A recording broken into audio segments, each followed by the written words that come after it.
Muktada, Nasiki Puning Warol, Toromijing Tabiri Sing Punomapu James, Saguzana, Taramucheri.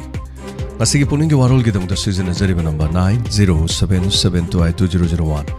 Haribanabasi screen na lasery. Loinana, Nasiki Tormasi the video call Gidamakta, don't give the Tamzariba number 70057078808. Haribanabasi. Loinana. Asigi Sandok Seriba Toromose 90.0 Wahong Radio. Manipur da inaunong Safong Seriba Sumba.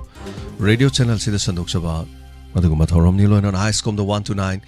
Loinana SKTV the 1070. Elite TV. Loinana Diamond TV Facebook Madi YouTube Masigak Tanatana Manipur Online Radio Madi Kusem Radio. Platform ni Panda at the same time Amukta the Sandok Saba Dugumba Toromni.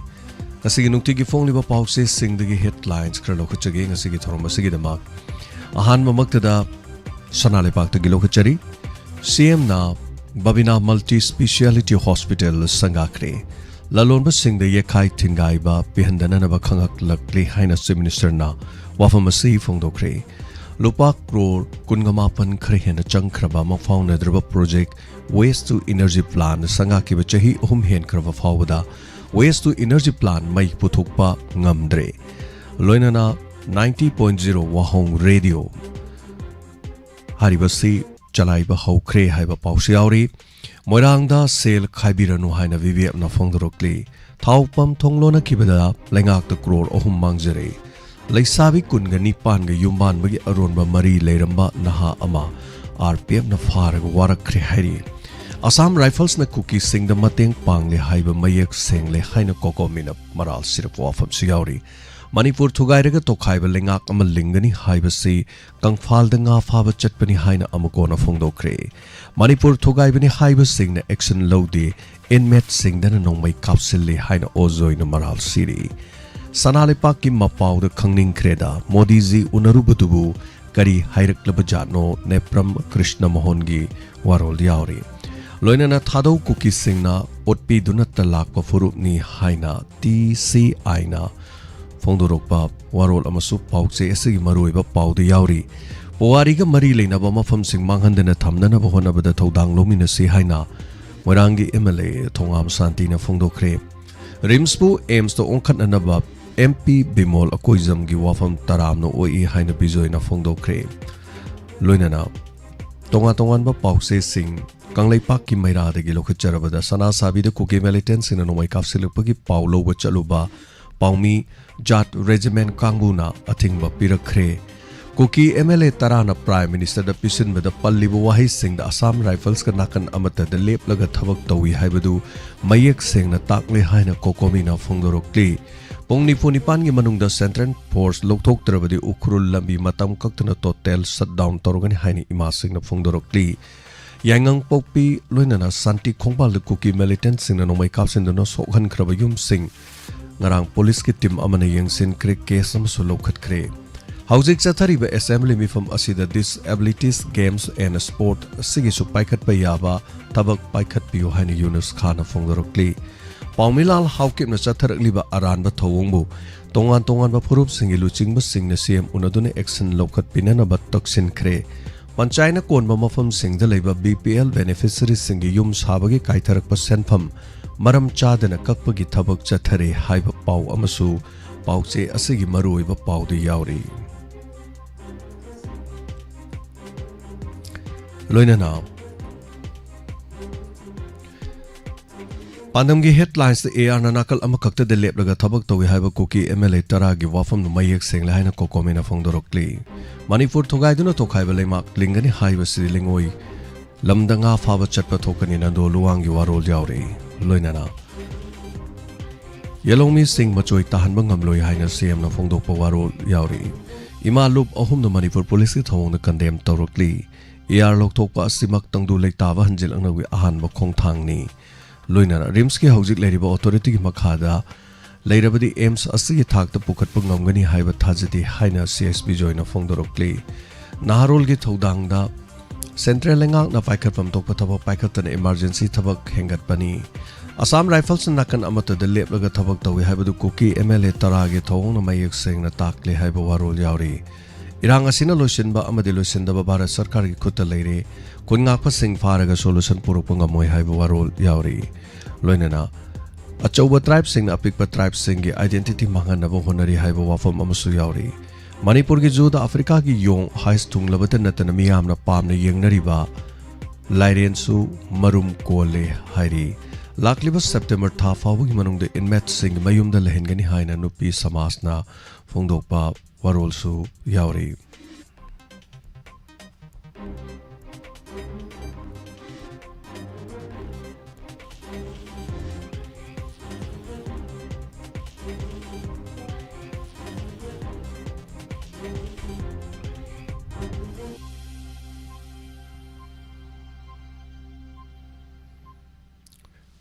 Makataba pauda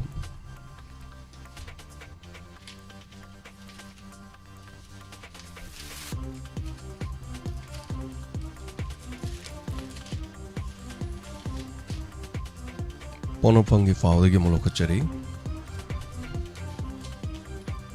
Kukisina sabang kokuno yangang popi santi kongpalamadi thamna pokbida landarakli hari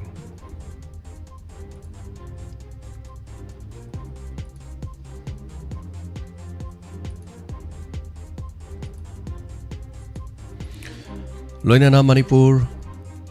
bu Union Territory ohum tono to gaigadabani hariba members sing bu yok tuna thamlibagi maram karino haina ozoina wafamasi phongdokre Koki MLA sing wahaina AR nakal amata de lebaga thabak tomine habadu mayek single Jenims ki director in charge hablakpada pena da bakya yaure haiba wafam su yaure AR lok thoklorga CRPF no mahot seleba ministry ki thong yaningi haina PK Misra na phongdokre Kaitial Mabilambi Sem Dabagi Mayok Tapong ni Funipan Giban Sathari Poyalan Paugi headlines the Gimok Langang na Lan Loiduno Normansi Purokle Haribo Wafon si Fayeng Kunjasi ni Yaningdri Fayeng Kun Pung Kun Marichup Nangali Koki Sing na Fayeng Loksin Krabadi Imphal Yoropadi Kuiraroi Haibadu Madugi the Mak Naglibani Hairaki Irangi Horopam Tigachi Hairabadi India Lengaki from Naiba Sing Hana Tigat Kadabani Haina Amokona Fongdorokli Only for Nipan Yamanung the Central Force Loktologa top of Force Tamdrabadu Kulambi Tingzelagan have a warol Yauri. September Faw the Lanjana Rivesing Yum the Hanjendravadi Kongjang Selagan have no piece of mass. Jimmy Tamik Fondo Puvarol Yauri. Ukraine F-16 fighter jet Yorokre. Bangladesh the protester Ramadi ruling supporters Kuntok Nabada Mima Pudramato is secret. Ukraine ge attack Tarasiagi Samran Amadi air defense system to Gaikre Hari. Iran Amateng Power Houthi militant Sing Adu. Merchant vessel sing da cruise missile sing kap sing duna landa kre Prime Minister Sheikh Hasina from Thado Haidino Kongjang Jangsin bada Mioi Mapurdra Humdo si kre Loinana Hosi Lepak the internet thingzeli Ukraine Russia gi submarine ama mangata thon kre airfield amadi air strikes athakre Hamas ki luching ba hat kramatung the Middle East land gi akiba mong de hengalakli Philippines warship na Japan amadi US ka Loinana sea exercise athakre Masini nukti phone liba pau se sing de lok tok chaba maroi ba pau toro masigi makha tarak pa de khoi na ba da call to biduna to madong gi phoning da pau bi ro pa wakhalon sing adu phong do pio masigi toro masi han ko lo khachagi hello minga lai phong ha bio oh kaino Chandralekha lamsang oh taram lok chari aina yungo gi ngasi gi phone pham da ino gi wa hong le di gi ama Phung Bugi Haitare qua. Tim the Adudo, a whole radio has about radio chigi mamilla, channels mamilla. Radio gi mumming. Queen at Zariba, Diamond TV in a TV in a qua. Quay Diamond TV in a mo. I could set Zariba Torum say. Radio the Sotaba Fang, I don't know what home radio that Haitare. Oh. Adudi when hata sam harbuda radio clip from the channel c 19 ado adom na library badu lamsang ni haiba natro hoi lamsang gi maikai da khajik tong wat ki gani khoi hauji ki oina tobal maikai gi hana tawjari aduga khoi imphal se khoi gi khoina leijari ba mafam se imphal 22 km khaktani haijari ba adana 22 km ni na imphal de dum yorokani dum imphal de gi mok lamsang phawbagi haiba tare kilometer adom da tare na mani pa na tara ma hai tare ni ko madu yogadre yoroidra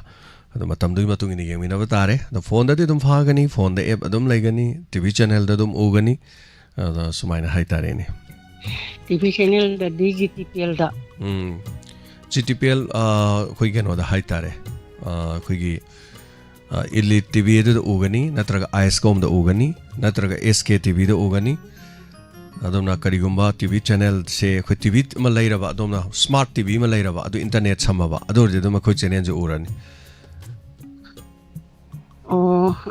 이거 ISTV에서 그놈이 란 그놈도 보기 그놈 마티에 kupado 뭐가 나강 짜증이 안 하면 디마사두가 아도 아무는 이렇게 우래 아도 누구 이리 따에 봐 이 너무 숨래도 나도나 아이나 그놈금바 인스펙터 다야금바 아둠 따바 인스펙터 다야지 너무 따간데 아용 괜찮아 우러주는 당금바도 어주 탱나 좀 따래 야뭐지 누가 인스펙터 다야 채널에 어제 원 리싱어가 사무가 드라마판 요 그래봐. mau drama pan mau drama pan ngasi lising amaga chani yo doi ne ba hoi aduga amuka khara kaino to budana 3845 or mane ngarang aduna amma ko ki hanjan bada hanjalaga tha bado aina khal na waji ta gi yum to wi sibu akhoi de hanin he kauk thoki ba hai tare ta dong su to wi sibu kari no ani ko karam ba matam da chanari no sibu na aina adam khan ba hai tare hoi madu koina mo hanjan gi ne mako gi lan legi bedo mamang gi chahi gi lan leki bedu de gi koina makok ta gi hanjalaga thabi u hai de na mayam na makok tai tharak pani makok tai thabado hojik chamri yogi dore sum mathang lakani marak ta hau da ba adigi ina radio de gi tokhi ba matung da sandokhi ba mayam ta hau da ba sing do loina fukal aga laka do ni hajari ba na imai bel sing de ina radio da tokhi ba si ngasi de gi chahi ani gi mamang da ngasi gi numit chi de ne ba ina radio tokhi ba do aduna aina ngasi gi chapcha hai tare august ki tang manga si ba da ai thorom toromaga ai tolakhi bane ba aduna si ba da sandokhi ba tayai do radio da lakhi dre hai tare ngasi gi ahing du phobudi sigi numit chi ba radio da la amaga mathang de gi YouTube ta TV channel do ina chat khre ba aduna imai bel ma ya ma ta ba phang da ba le ho ba sing du makoi ta ba phang na ba thorom do khara makok ta gi chingkhalaga thajarak bane ba ko dumaina ada 이거기 꼭세 모양거 만다고 꼭 할까래 꼭꼭 쌍왕바 ada 이천다는 좀 라이러가서 야나 노밍아 거 마땅 쉬어야 인스펙터 대야히다 이 감닝바 야나 노아이마 야나 모싱을 로이바 마땅 쉬어야도 디테틱 kumbogi kenu su yamna yawi ko sangi ko tawsing yam oi ba hai tare ai la ame sahi hujite sahi humu sura mani chanu pa oi ni imung manong imung ki hoi moi kolkata dagi tholok pade city tholok pade imanang na haida na dan ngi sidi imanang chatta pa chu ya ro na inspector thai gi manak ta na ur to la ame mamang da ni ma je do ai mo ge red diamond radio oi ngai do so 92.1 dara 00 dana phai na amuk chu adu thiba chu hang phang de ba som de di hoi do ai di YouTube ta adum channel sing je mo ge channel sing je YouTube ta adum lepna yang no mo gi chilgera na gera yang de ba ya de ta ho de ba gi hai ta ba hai ta amna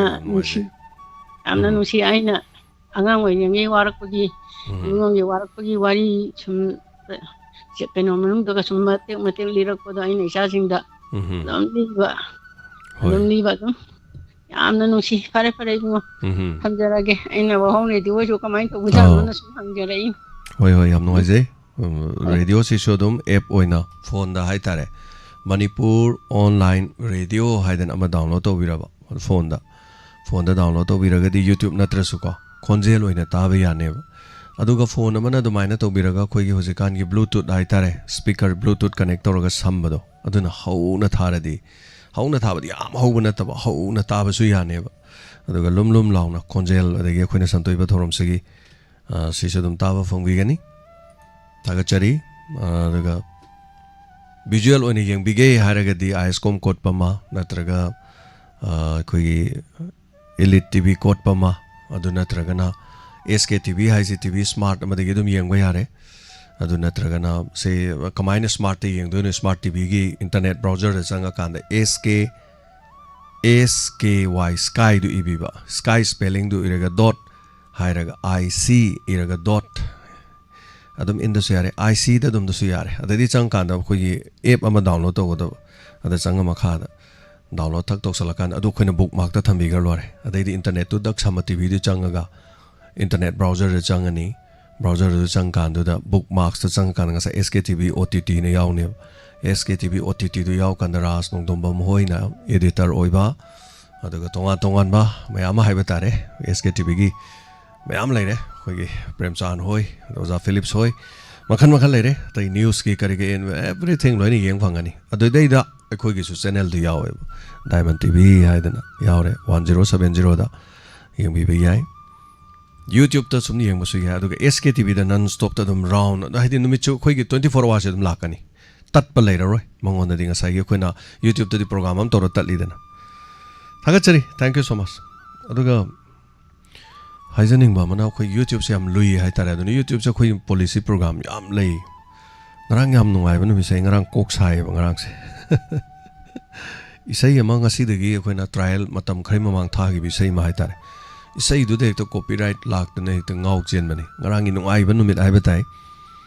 nungai jaraba radio hang do pagi nungai raba numit amada numidang se ingak tang matha sai ado namdana bodi copyright to lok thokre ana copyright lok thok no bahona bada wa ya moi khi samathan kola lok chage hello ibu singjamai bagati la kai dagi sangita taram lok chari sangita kari habening ba si se puming jam nung siba amam da siam harau ba kapsam kamning bana chanje Diamond Radio dari tantor pun minne ba sangge no nga laga tang tarut tagi Diamond TV haudo aga koi phi makano khallaga puning waron taw gi bodu ibuna min ja pa de ngarang wa hong radio sanga ba yam harau ba hai tare video da halak pagi chu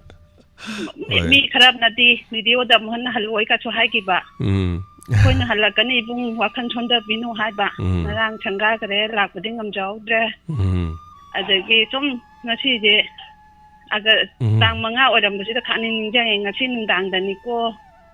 eno toraga tang tarukta khoi la aga nungdang bol la jam dana ka tau gi ba pote son do ko koi no se ade expect ta ya ji ju ngarang pura sa hi hum phare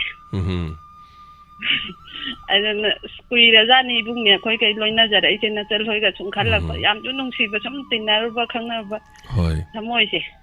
kapning ba chu phaurak pa dai Diamond TV ta hau tu khara ga torak pa gi to chung chahi ani pha doi ani horen dang chahi ani pha doi ni adu gi sung am chu yam nungai re ibung na wahong video da tawak tana akoi budi phone adan han wahong video gi mati ema YouTube ta thagal la podo ibung yam nungai ye ado wahong video gi direct YouTube ta pura phangiroi tra ba sain Diamond TV gi sain adu adum la so ani thok to ni da khoina tawudo sidai ani semak bodo channel ani camera ani link ani toro tholok ani adu saruk budi adum hoi radio do budi khoina Diamond TV na hari do logo ma toroga ani so lak pai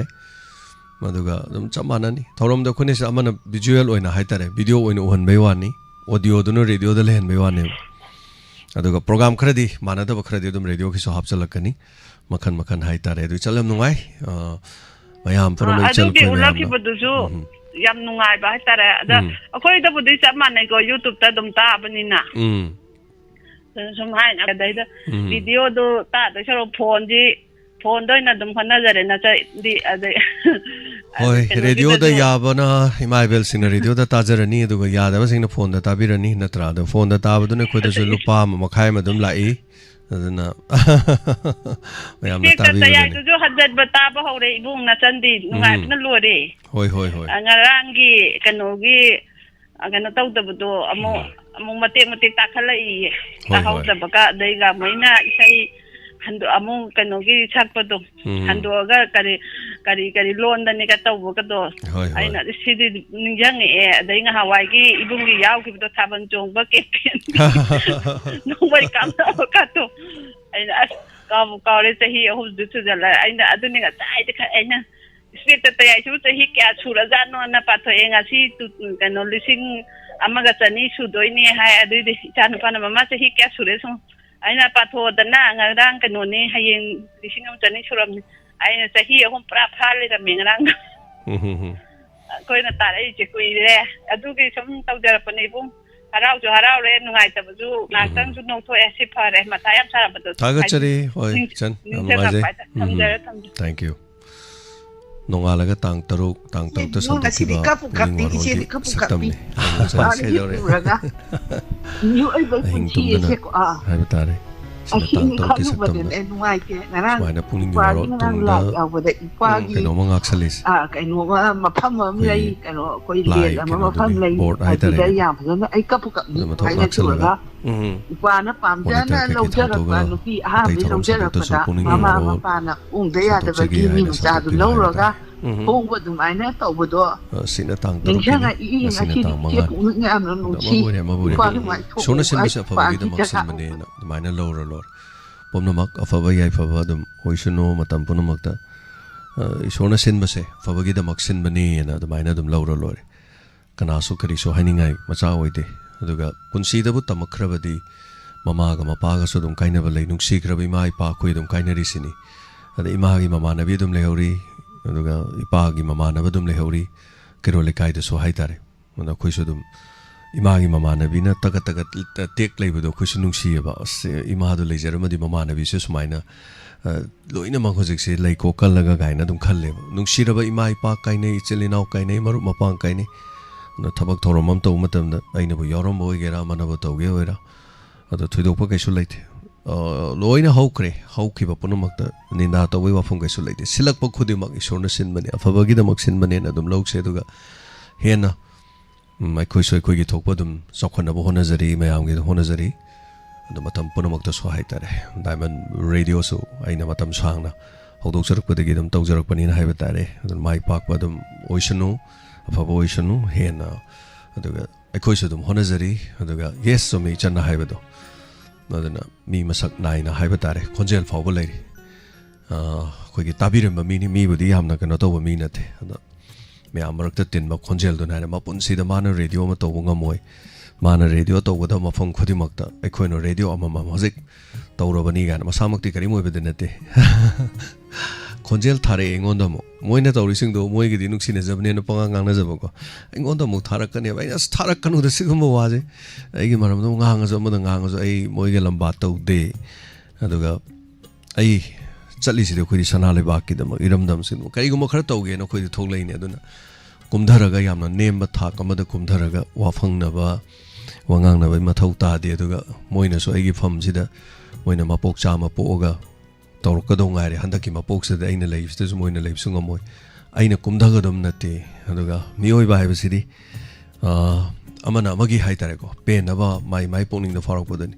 khoina fana injalur farado mi de ka suya ponte an haiba lei aduga nungai ba fawi hairakki ba sing torko sing da no ibni music ti moi dum nokcharang maneba kaisu leitet adana hauki ba de everything hau krasano ponamak chat krasano ponamak chenta krasano turen gi chenna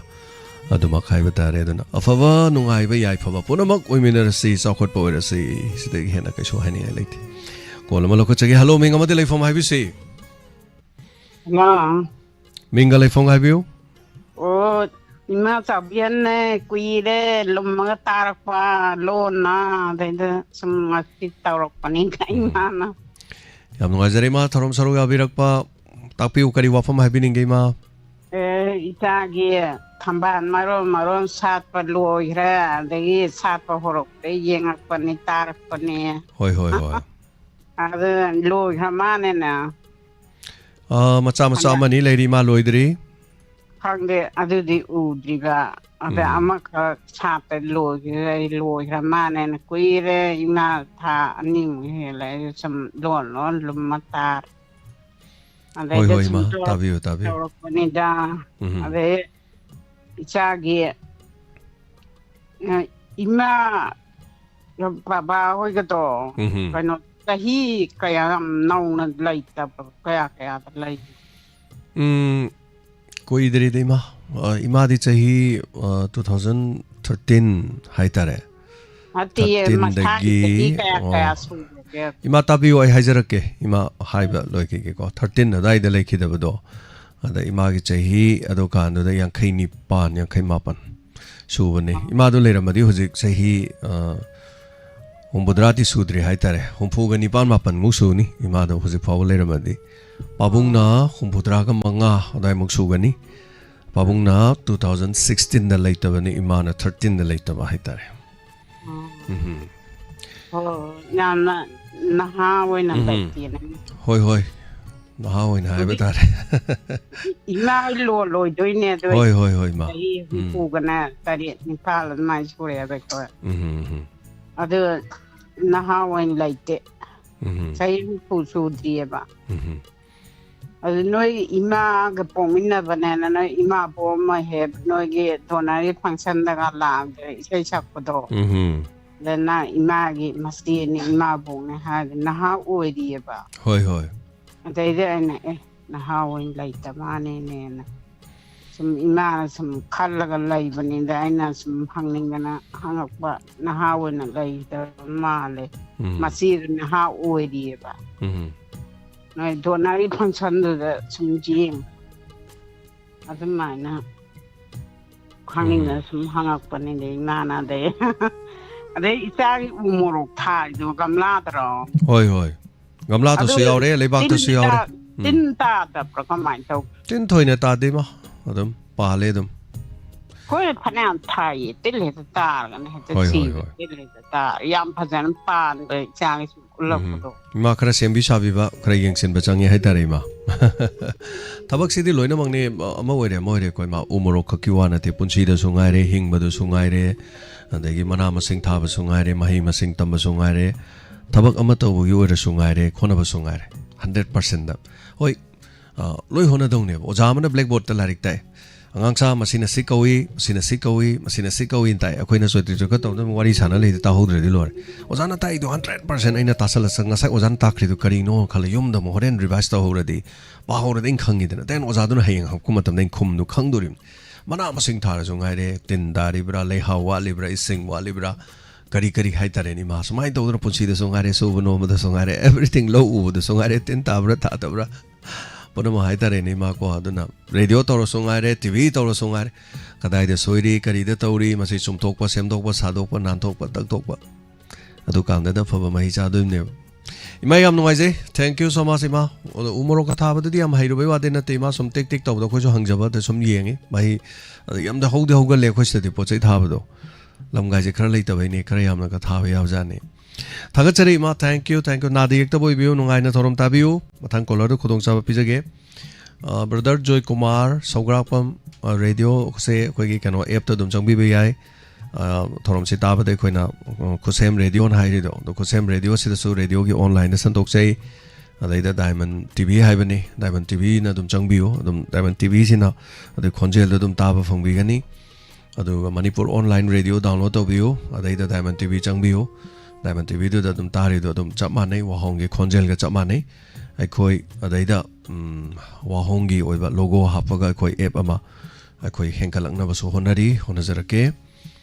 ꯑꯗꯣ ꯃꯊꯪ ꯑꯗꯣ ꯍꯧꯖꯤꯛꯃꯛꯀꯤꯗꯤ ꯑꯗꯨꯝ ꯇꯥꯕꯤꯌꯨ ꯑꯗꯨꯃꯥꯏꯅ ꯇꯧꯗꯅ ꯑꯗꯨꯒ ꯊꯧꯔꯝꯁꯤ SK TV ꯃꯅꯤꯄꯨꯔꯗ ꯆꯪꯉꯒꯁꯨ ꯌꯦꯡꯕꯤꯌꯨ visual ꯑꯣꯏꯅ ꯑꯗꯨꯗ ꯚꯤꯖꯨꯑꯦꯜ ꯎꯔꯤꯕꯗꯣ ꯑꯗꯨꯒꯤ ꯈꯣꯟꯖꯦꯜꯗꯣ ꯑꯗꯨꯅꯤ ꯔꯦꯗꯤꯑꯣꯗ ꯇꯥꯕ ꯐꯪꯉꯤꯁꯦ ꯑꯌꯨꯛ ꯄꯨꯡ 9:30ꯗꯒꯤ ꯑꯍꯤꯡꯒꯤ ꯄꯨꯡ 1:30 ꯐꯥꯎꯕ ꯁꯟꯗꯣꯛꯆꯩ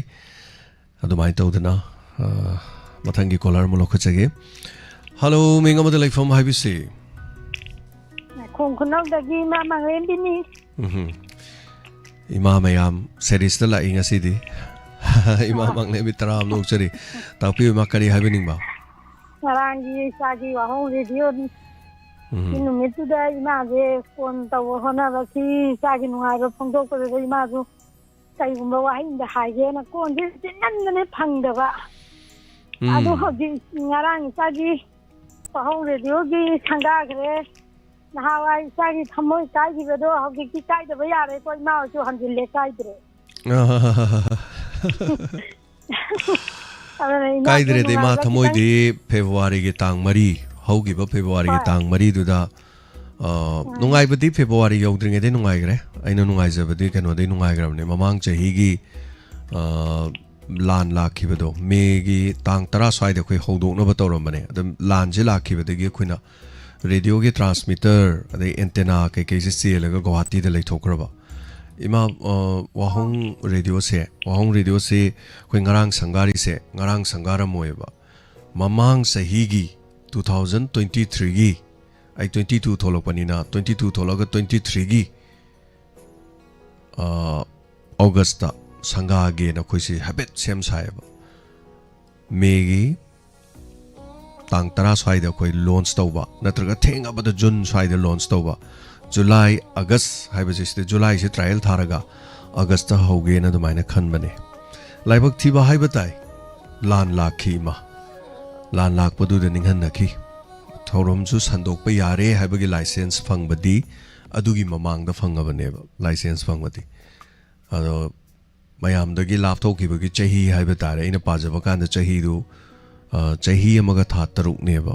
aina wa ki ba do adubu marak ta gi phang ki ba di dum chahi fa da na dum phang khra ba ne ba aduna masi phang pa se masu haurani na to pa khan do di ma lan lak padunu maram oira kan da ya hauda bane hai tare adubu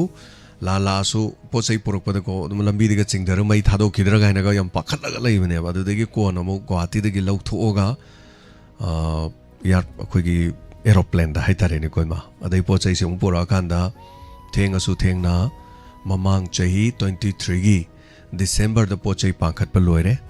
aduga January da kitang trial tawre aduga kaino da hai tare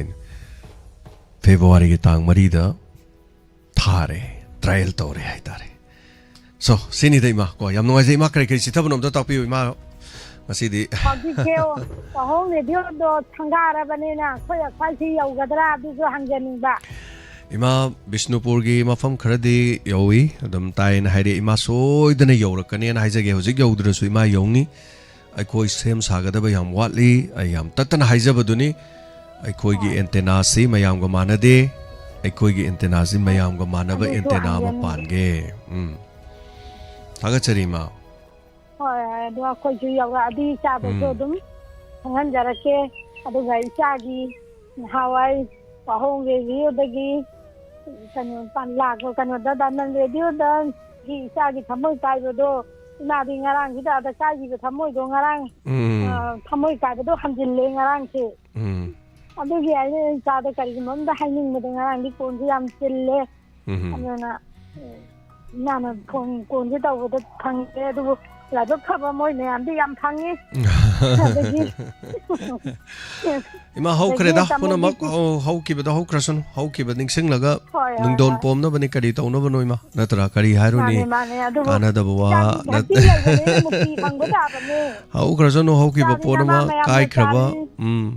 kai khraba poni khullaga samjan ba yar roi do ba toi khrabani kai ba ligli ma chet kum mane na khalaga kai ba ligli ma chet samba ya da ba mai tare adu nei na samjan jari se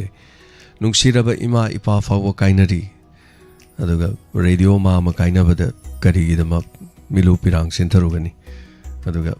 afaba haitare ko afaba loino oirasanu diamond radio gi afaba oirasanu wahong radio gi afaba oirasanu ima thabak na sum ucharake sikaktana te mayam wali ma tawjagadaba tabak mayam wali ma ada ina hoji wajari de tainate safatam ni no ko wayam haido patalle tabak na sum ucharake aduga punsi chengjen hai tare ai hojik sibai matam di nate ai chronic oiba disease amo leitri hojik fawu gi di laibak phadana hai tare shorna punsi chengjen pibiragadi ko thabak mayam tawge na khalli ma aduna paisa tan magi nate TV channel ama leiraga radio channel ama leiraga sen yam phangdana yamna paire hai di kasu oira royaba dui wa kasu leiti aduna sigi nungai ba nungsi bedi kai no hai kan mayam na nungsi bi beduni mai bel mayam na nungsi bi bedo nai khoi khakta nate atoba toba channel mayam leiri loktak radio leiri nongin radio leiri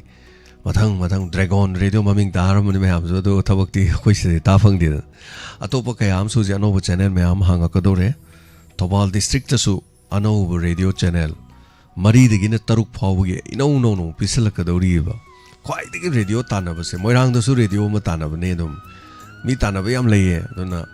wal manung da su radio mayam tanaba leiri punna manipur da hoji radio tanaba da ni fu ga ma thoi kre na lei mai pe ma si mayam jo loi pira de radio mayam se kari ai ni khutta hangama ru pai dong na radio channel ji pai rakador ni matam du da di ba mayam na apa dum tajani kaino onai khoi radio taw gre khoi na taba topa taw ya de leiti ba ngayom bima side ngayom do side sum yo lo ya side sam kok phom le do side sam kok phom le side yen semam le do yen semam am le chama ne dum doi mari lakani adu hena lakadoi sima hojik se radio se analog ne ba the digital olaka do re ba information and broadcasting gi makha da santorei se adana digital olaka anda digo as khongjom da radio kya le radio taruk lega hairak pra khangponte digital da dimagi range speed de ba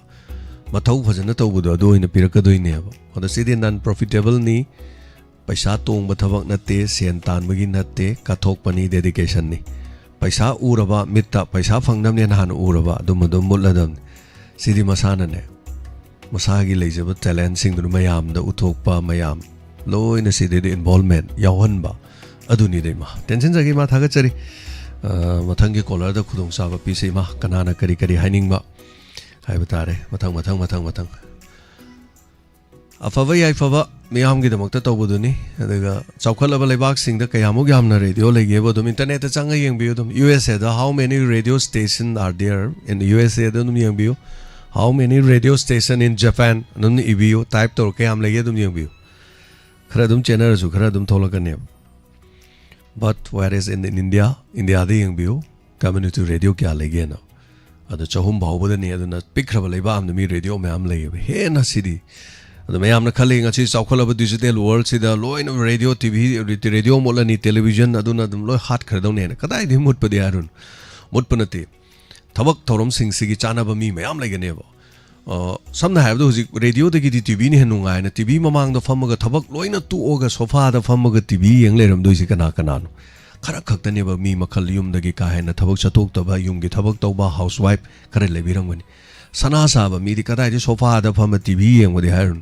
akhoi side de video thoi ju yeng bi ponde se ko yeram de ni non daraga u su ba mi di kari no moi akhoi thorom ji yeng ni ju youtube tu tharaga khonjel du tabi radio orga di moi usang de ge nang ga dum thara leiri ne aduna fi sa ba no pim na tv thara fi sa ya ponte aduna tara ga to ya ba so makhan ai tare so thank you so much mathang kolom lai akhoi hello sir ayang pali dagi kumari yam nuai saruga birakpa takpiu kari wafom habiningi ngarang pawong radio phongthok khibada yam nungai jaba hai tare hoi yam nuai jai sanana mai manung da changa ga hen magul leibagum chargi magun je ga lei aduni akoi masen sum hainab ni mi na tar nu si gi roi ni pakhale ba ita to ma hai bu mi na ne moi samai tawi sani hai ga ni ko moi james su sana ni hai re ga ni mi na hai gi ai di thagat pase to na yam pakhale mi ngang na gi ne ko hai bi sira sa boina kakthata na manung galang jalaga lay oin chaturok pani sa yam nungai je aina ngarang jo phone je phangda ba aduna ngasi je tokjarak pani yam nungai je mathang da yam phaba punching changba oibiro phaja ba program puthok bidana yam nungai je adu yung ta phongthok jage tokjarak pani yam nungai je channel si matang thank you hona zarake matang gi matungina adagi tv channel su sikhakta te diamond tv plus su muk tv channel da mu yaw na bo hona rakadini asai jam haido roga mi na nukse roena tabak oina dum tawro haizarage da main taga chari afabadi loina tanabi ya ba ai phaba mi phaba ma phaba na taba khoi afaba mai kem da khoi changsalaga thabak loina tawbadi dum tawrasida dum maina hai tare da adana thank you Hindi की सही में लगे कुछ तो लोग कहेंगे लोगों का काम है कहना शोरो बातें हाय बदो मीगी मचिन दी गांगना बनेबा गांगना बगी मचिन नेबा मोगी मथौ दी गांगना बनेबा अदुवान पी अपाबा फुरित अपाबा लेलगना लाइते लाइरे हायबा कितंग कोट सो ताई तोरगना फजबा फी सेलिने पक्चै ने हायबी बगी महुता अस कोट सो ताई तवी मा मंगाइरेन तोय मा लेन हायदु the chare the sel tum par asmi machadi ina khun banina hairakadu aina chada thakdana yang kangale is laira ba mini laira chudan hamne ngangpham se dum leibudu adu masimi khudi maki wana ti adugi वे तो कोई चलुद्र लोरे ngasi noma gi aina yum da gi thola kan da aina ngasi kari kari hai ki ge kari kari ngang ki ge de horen tomam dai da mutang ning singa yeng biun aina ngasi mi gi thawai nungai ta na ngang ki bra aina ngasi gi mingon da troll tau ki bra aina ngasi gi social media da chang mi bu thina ngang ki bra pakta ba mim da chai ki bra ngasi noma gi ai sel kya tan ki imung gi da mak ta aina kari fa ba tau ki aina ngasi ai gi iram dam ai gi kairo le kai sigi kari fa ba tau ki aina male ma sigi kari fa ba tau ki aina miyoi ba khunai sigi kari toki big level kai da leba angang natraga gi mung da leba angang amada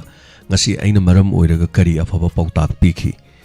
ngasi aina ahal man amadagi kana ba kari pautak lo howi aina ngasi film ma yengo bada serial ma yengo bada aina kari kana ba loksin ki ngasi aina pauma aina yenglo ba taru da kari nungai ta ba phongdoki aina kari khangda ba khanghoki si mayam je akhui nom gi de routine da yauri ba pone ada masi marak sida अखोइन मी ngang ba mi chai ba mi ga nei se se negative son keno da dum sat kum je na hai tar adon anyway अखोइ hingi je ai bet ni khang ga ai je bet ne na khala kana zo hing bon te ai je phai ai na tau jari se si ni ai lai ra su ko sai je upai le je da ai se lai ram ne ai mi mang na tau de ko ai se adu ne na khalai ne no wahangam khak le khoi tai bang mi yo na khoi na nuk si jari se kana no khoi tai bang miyo bsina khwai di nungsi ji kanano ai isa jena nungsi ji kanano khwai di hena nungsi ai isa ne adom so adom bu ne khwai nungsi atai atai nungsi bu di loin bang ni cha du ga ma lai bu na mani ko aduna ne ba mi ne ngo da ngang pu matam dai na sauri ba mi ne ngo da ngang pu matam dai na khutak khum ning ni ba se ai na isa bu nungsi bai ni kari gu matam da puni nungsi ra ina pera kapi do kai ai ni sa bu nungsi bai ni थांगचरी call अमा लामे दो पाइखचबनी तत्खरे अमोना तौबिरक पे आइ नत्रगा line तत्खिबोरंगनी आइना कक्सखिब नत्ते ना दमा हाइजगे थांगचरी मथंगी call अमा लखचगे ma'am वी चाम पिबिरे अखोइगी वाहोंग radio 90.0 megahertz ngarang miam sinajaba sigidama thank you namit afaba makhlaga pangthokchakibani thabak thorom ma'am वाली मथंग होनजरके हेलो मिंग अमदे लाइफम हाबिसे हेलो जाजे बिरा तराम लोकसरी ए अवांग बोफिम दगी खुनोम केशोने ai nei nau yum pham da kari wa phom ta gasa ge to jero tapio za ke so kari wa pham ha bining tapio sai wari je sang odi ka sang ya kari matang oi doi no tum mayam na khang ba ya ba mo nei ta thoi ta ha bio no ge mayam na sumai na ba da uza jem se koi ge light light awa jing ni pra ting bang ba sat pani haina sum tak pirak ba da nangi ju phol tang tu chalaga good morning de phol tang tu chalaga ye video nangi wa ba kra ting pang ba ya ga dra na hang mo na ha da sum nau gi ting ji tang lo ba ya ga dra na sum tau jar ku ha bio za jik se wa pham ju hiding e da hai tare ten ta na wa pham dang tham jage tu ga lan lei bani na ayam mane khoi se lan lom do loin cha thare adu mayam na khoi ana ba yek pa torok pa matam da su ta seng ba de khoi gi pukning gi waro le phone to bi ru ti am chumi adum haibiu sina ina haijari wafam sidagi pungning han bikhinu adum na tambi gada wafam da dum tambiu aduga tabiri ba mayam punu mangna emotion ama soidena sarakani emotion mu sagala ba dum la ade dum laire sini khoi gi de khoi gi aduna awaba gi wadi hospital da ngak tang casualty de le poroganda kana wari je ni yenganda hospital chalu ba wada bam ta leiramo hidaguli leiningai leitaba makok saraga leiba hospital gi bill thibangam daba adigi di operation tawbangam daba mayam leiramgani pik thanna adumak haibatai adu loinamak awabadi awaba ngaktani adu handak ki koina awana si yes yawi ngarang na hanju adom site gi su korengai site gi su chalamana phone torokpada mateng kitang pangbiu harpada hoji lising tarabau sungam dan lei adu kaisu kai belai tio za dum phongdok piu adu yengmina se kari dawi haibado maram chaba chadaba ओजागी पुनिंग दगी फाउबिरक पदो हाइबियो करी तवनो जा करी अवाना लेबनो करी थेंगना बिबे यावरगे ओजा तापियो आई सामकसु हेंडिकेप ले सही मुक सरबा खोगी स्पाइडिंग coach stuck खिदना Hong नदम ले जरबा अदुदी हेंडिकेप ओइबगी हेंडिकेप ना सुम हाइरे वाहिसे अदु अखोगी कनो तवबगी दी डॉक्टर गी सर्टिफिकेट लौरबा मतुंग दा अखोगी मधुगी लेंगाकी माइकैदगी सोशल वेलफेयर दगी सेल फंगबीबदी लेबिब्रो सोशल वेलफेयर दगी कोई लिसिंग अमगा चोंगा पीबदो अदुमदी फंगजै इसादी चही क्या सुरबनो आई चही कुन हेले हजिक सोगा लेइस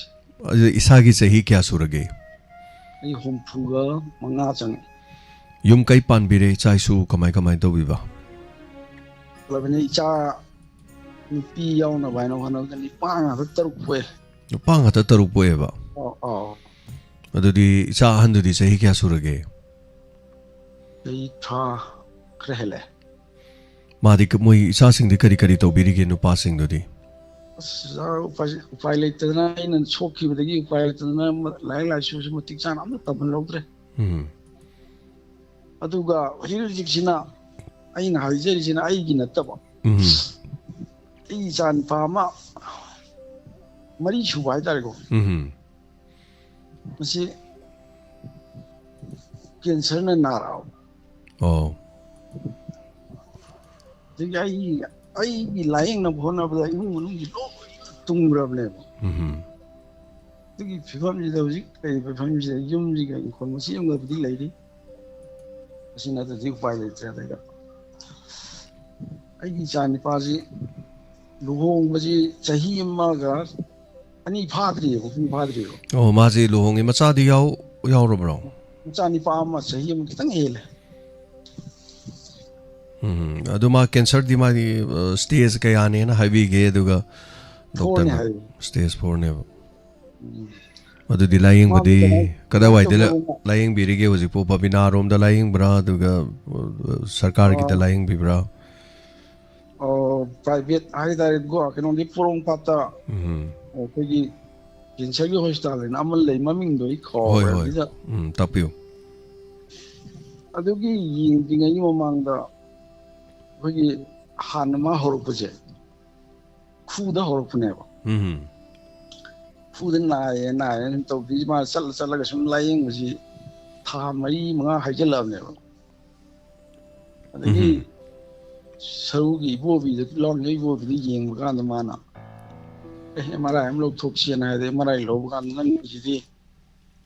स्पाइनिंग को द सरू नमजल लेरे ऑपरेशन तो दी यार रोएना ऑपरेशन जो मुक तौरबो तगा इस ऑपरेशन तो बदगी सिक बजी खांग मक्तदन मारजी तो हम गनी डॉक्टर असली सिटी में भी फरोइदा में डॉक्टर तो बुद होंगा जी ना तो बुद होंगे होय अदुगा मासु ए अदु यामाई मराई दिन यारो मराई हम लोग जी तो जे तो ले तो कोई मोन पीसीबी मपासिना असबाई निसित काना रोई गोत तो इन तोस असम पिछाद मा तो जरगे नमा आई दी उपाय फरे फरे तो तीन वाती द पुगान दी कैंसर वेरेना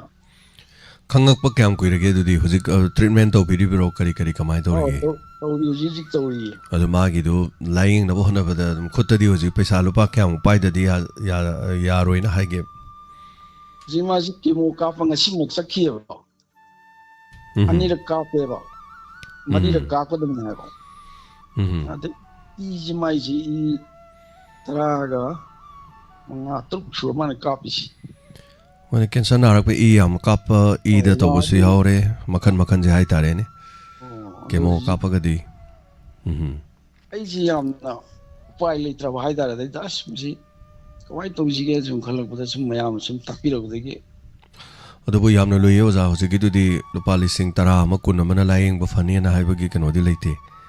अद कैंसर गुम्बगी कईगुम्बगी तोरकपदगा इसे कोइना पांगबो ngamge ngamabada दुमाइना मयाम खाइना रकांदा दुमाइना ngambai wani हाई तारे अदुगा सेंफम दुदी हम चावे हाई तारे ने ओजा जिगलेदी फिबम दुदी अदुबु तोंगा तोंगा प्लेटफॉर्म क्या सु लै अखोइना ngamba खरा अमदगी ngamba खरा अदगी अमना ngamba खरा पुंचनरदी अदुबु जासिदी अदोंगी होय लौसिंग मदे करी करी अतैसु लैते ना सु दुम तापिरे लौसिंग दे आई मतांग लोय लोय रने दे होय नुंगाइते ओजा अदुदी कोई कैंपेन अमा हाइबा दाई अदोंगी सु दुम कैरो लेकाई ओइबा कैंपेन अमा तुम याम तौबा तंगाई फदबा लै जा मागिसु वीडियो मतंगा सुम नंबीरगा हाइतारे मरमदि खुदोंग चाजदमनिना अदो वीडियो गादु थागलगा करी करी तौबा यागे हाइबदो अमगी मरमदा खरा मागिसु जीपे गादु महापगा हाइबतारे पांगदब मीना पांगद्रसु अंगमदि दम पांगजरक्सनि द ओरिबा फिबम दो वारी मते अमगा सेम्बीरगा हाइतारे हुजिकति साइसागी मोबाइल लेरबनिना मोबाइल न नमगा मागी ममिंग सि कौई मचे मनाव सुमाई तौबनी अदुगा हारिबसि अचुम वाफम खर तमदा लेबाक चावी मयामना सावबद मतेंग अदुम पांगकपसु अदुम लै अदुगा अदुमाइना सेम्बीरगा थागल मतुंगदा करी करी तौगे दु येंगदि अदुगा अखोइना सुंगम बाहाइबा ताइ खितंग अदुम ngमजरकपदि पांगजरकपि याय अदुगा अदुमाइना अदुम पाउनसे ओजा अदु नत्रगदि हुजिकति अमलुबा लान सिना हाइबा तारे असेंगबदि लान सिनाने अदुना अखोइ हाना अवाना दगि कैंसर गी करी करी मयाम यावक्रे अखोइदबु फोन तौरागदि अदु मयामगी इमोशन दु येंग काना अदुम पि हाइबा ताइ अदु हंदकसि अनाबा मनि कॉल तौरे अदुगा कॉल तौरक्तबा अनाबना हंदकि थाजि खक्तदा अनाबा 13 ओर माले हाइरकपसे न कक्सिंगदगिसु kidney fail ओइबमसो हाइरे Madgi मपुरोइबा BP stroke तो लेरगा अमसो हार्ट सिनबगी हाइरे मयाम अमा हाइरे दगी अनाबा मयाम मखोइसिदसु खोंजोंगी साइसिदसु किडनीसु दुम बेरा ओइरगा लेरबा अदु हंदकि नोनुक्सितु दुम मयुमदु हुंदोकिदना क्लब की संगमदा लेबम इमुंग अमसु लेरी मसिगुम मयाम लई ओजा मयाम से अनाब मयाम से तसेंगना हाइरगदि अखोइदि पैसा पाइबगी तौबदि नत्ते मयामना सुमाइना हाइबिरकपस कानसिदा वीडियो दु उल्लगा अदगिदि फोटो दु मु उल्लगा न ओजा होइना हाइरे समा हाइरा काना मयामना माइ मतेंग कितंग ना खजि के तोरकपदो अदुदगी दुम तौजबने हाइतारे अदु ओजा वीडियो अमसु नंबियो मागी वीडियो मना मकाना नोमा ओजा होइना सोकोइदा थाबिरगा सुमाइना मु कॉल तौबदु मयामना कै लेगे हाइबदु येंगमिनसे अदुगा CMST कार्ड नत्रगा PMJY मदुगी खुदोंग चाबा करी करी लेगे हाइबदुसु येंगबियो अदु सेल लेत्रगसु मतौद्रगसु इमुंग मनुंगदा PMJY कार्ड ति पाइबिदब्रो PMJ दी पाइदि अदु इमुंग अदु यामना खुदोंग चादबदु PMJY पाइदि मरम करिगिनो तानथोकपिदब्रो पीने ना हारगा मेंबरसिंगना पीने ना थोए तौरगा तसेंगबदि मेंबर ना तानगदब नते अदुदि अखोइना दुम तानजगदबने अखोइगी राशन कार्ड तो पाइरगा अदुदि यावरिबा मिंगैदु तौरगा अखोइसि बिलो पीपल प्रॉपर्टी लाइन दा अखोइसिगुमबगी चेंग येनबा कांगु हाइतारे तोलोब साब इमुंगदि अखोइ चेंग येनदेबा अदु चेंग येलिबा कांगु से लाइरबगी पंखै मनुंगदा चल्लेबा अदु पाइरगदि अखोइसि पाइ हाइबा कार्ड तो पाइरकांदा अखोइना DC दे चलगांदा इमुंग मनुंगी मीसिंगना द यावरिबा मीसिंगदु दुम चेंजगदौनी हाइतारे अदुगा अखोइगी तोंगान पांगथोकपा थौरमना हवाय खुंगंग चसिगन तौरमदाइने अखोइ चिंगदा चसि तमदा चसि हाइदो अदु मकानदुदसु दुम तौगदुमनि अदुगा असेंगबदि हाइतारे सिगुमसु खरा दुम सेम्बा यम तंगाइ फदबनि हाइबताइ अदु वीडियो मा नंबियो अदुगा यामबो खोइ अदु माइ वीडियो मोंगदु तौरकांदा इमुंग मनुंगी रై लेतसु खरा फोंदोकपा अदुगा तौरकांदा येंगसे खरा करी लाके है अखोइना ngमजबना करी नोइदो अखोइना होजिकति लुपा 50,500 पांग खोपदि थोइना ngमदब लेय अदुना चटपियो अदोंगी डिस्ट्रिक्ट हॉस्पिटल हायरदि अदोंगी साइट लेबदुदगी कदोमदा डिस्ट्रिक्ट हॉस्पिटल लेदोइनो अद एनीवे हॉस्पिटल अखोइ थौबाल डिस्ट्रिक्ट तगिदि थौबाल डिस्ट्रिक्ट हॉस्पिटल या इम्फाल की डिस्ट्रिक्ट हॉस्पिटल लेदि नाहवाई पोरोमपानी जेनेम्स नि अद असेंगबदि हॉस्पिटल दगी अदम डिस्ट्रिक्ट हॉस्पिटल गमदै चलकाना PMJY गी दुम लेबने सेम साबा याबा तौबसु मधु तानबीबा याम फै हाइतारे थागचरी कॉल तौबिरकपा सिगिदमक्तदि पाउदि नुंगाइते हाइतारे अदुना अखोइजे अखोइ लाइरबा नत्रगा अखोइ खुदोंग चादबजे अखोइगिसु असोइबे हेक्ता लेरममे कइनो हाइकांदा अखोइ समाइना तौफम थोकपा खरा हाइतारे PMJY पार्ट को पाइदे मोइ पिरक्ते हाइगुम्बा कैदोगुम्बा अदगी आई डिफरेंटली एबल ओरेगा हाइरकांदसु हेक कनो तौदबदो हाइतारे कार्ड पाइदे हाइगुम्बा अखोइ खितंग केयर लौजे हाइदा नै ngसाइना हाइजबदो अखोइ 100% केयर लौजे हाइजे उमोरोक थाबा मीदसु उमोरोक तो 100% थवाइ यौसनबिसे आई बिजनेस तौरगदि होटेल बो फमजु चा योलसु को मना मसिंग योलसु अइना तौरिबा थबकदुदा चामा अखोइ परसेंट थवाइ यौसनबिसे आई लेतबनि लाइरमनि हायना आइगी तौबम तौबदो फंबम तौबदो अखोइ मुंग मनुंगदा मी 8 लेहरगा कार्डना मी अहुम खक्की ममिंग यावबाइगुम्बा को चेन लगा करिनो डू समथिंग अन आइन हाइजैदो सिगुम्बा सिंगसिदा करिगुम्बा लैप्स खरा लेगे तारदि अखोइसे हायंग मीना खुदोंग चाबा याम लौइ हाइतारे टेंशन जगे को मयाम अदुना नुंगाइते अदु इमुंग मनुंगदबदि नुपादि 6 लेना हाइबिरे नुपा तरुक्ति लेबा अदुगा मरी सुबा नुपा दुदनि नारी से मयुम पानबसु कोइदरि मचा पिकपमसु लेना हाइब एनीवे हेलो यामा अना गोविंद खुमन अदो आइगी यूट्यूब अमदि फेसबुक तदि लिंगमा क्वाइना लेरे को अदो लाइव का कइदे सुम लिंगमा क्वाइना थोकपने अदो मयाना सुम खांगदे रंगने अदो आमबदा उचिंग पुरेन मनाव ने कोनो खुरमजरी ताबिरिबो जिंगरिबो पुना कुसु अदो ngasi ji yamna yai faraba ko yamna ningtam giba numit ko पुना नाउनो कॉल तौजरकपनि को नुआइबा अगसे अदुगा कोइगी केनिंग तंबना हा 1947 की अगस्त की तांग तरा मरी यामबगी नंगसी निंग तंबन नुमित को मिखा पोंदना याम नुंगाइना नाउना तौजरकपनि अदुबु लान बुलान दि काय बु काय दि हेना चौखटपा अदंगरांजु कोइगी वहों रेडियो संका करे अदुजु यामना जाय फरबा मैते कोइगी थबांदा कुंठानी पानबा थासु नुमित को मपुंग फाबा ता नुमित संका करे अदुजु हेना मसा संगेन कया मागुंबा पुथोकपा ngamba मपुना पिना बे ओइसनोना नाउना कॉल तौजरकपने हम नुगाजै गोविंद हेना चौखटपा फबा ओइनबा मपुगी याथंग मतुंगिना पांथोकजरके मथंग तौरके याम नुगाजै नो वाफम सिदा लोइरब्रो तै करी हाबिनिंग बलैरी याम लोरे दो यामनदी हजि पोदा सुम फना आदि यामना कोइगी फना खंजी फना चाजे हाबो तौरी यामगिदि हगिसु रेडियो कोजिंग सु ताबी यु जिंबियु नुंगाइ बियु हाय अतोप कनानादि सुमाइना हाइरमो अतोप दुकान दे चल लइयो दे हाइरमो असिंगने तादे यामने अतोप गिजु ताबी यु दु तौबियो हाइरि माइ गी कनो माइ वाखन आई येंगनबा लैनिंगदे येंगनबा मता आई लैबा पामजदे हाइतारे येंगनबा नेना सु खंदे हाइतारे आइना अदुगा गोविंद होय मीगी मफमदा अतोपदो ओइरदि यारमदौ मानदे समना हाबदा मफमसे आइगी लमनेबा आई पोफमनेबा आई पोफमदा आइना तौरिसे करिगुम्बा समना हाबदा आइगोन थोइ थौदो तो अतोप लममदा हाइतारेने अतोप लममदा थोकपा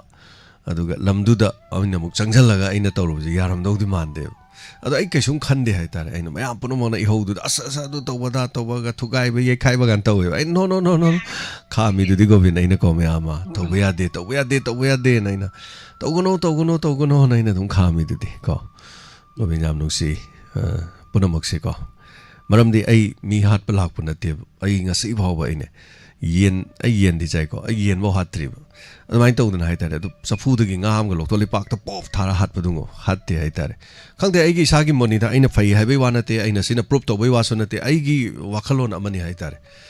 अदुना इनाउ गोविंद अदुनि अदुमाइ सुम तौरो लोरेदा कैदवे अफबा माइकैदा दुम लाइसिने नोमगी तमना थेंगलसु थेंगना अथेंगमदा फरकपा थाबल हाइतारे thank you so much Govind अफबा याफबा पुनो ओइमिनासे हिरमदा मसेगिदमक तौमिनासे पुनो चटमिनारी थैंक यू सो मच थागचरी नो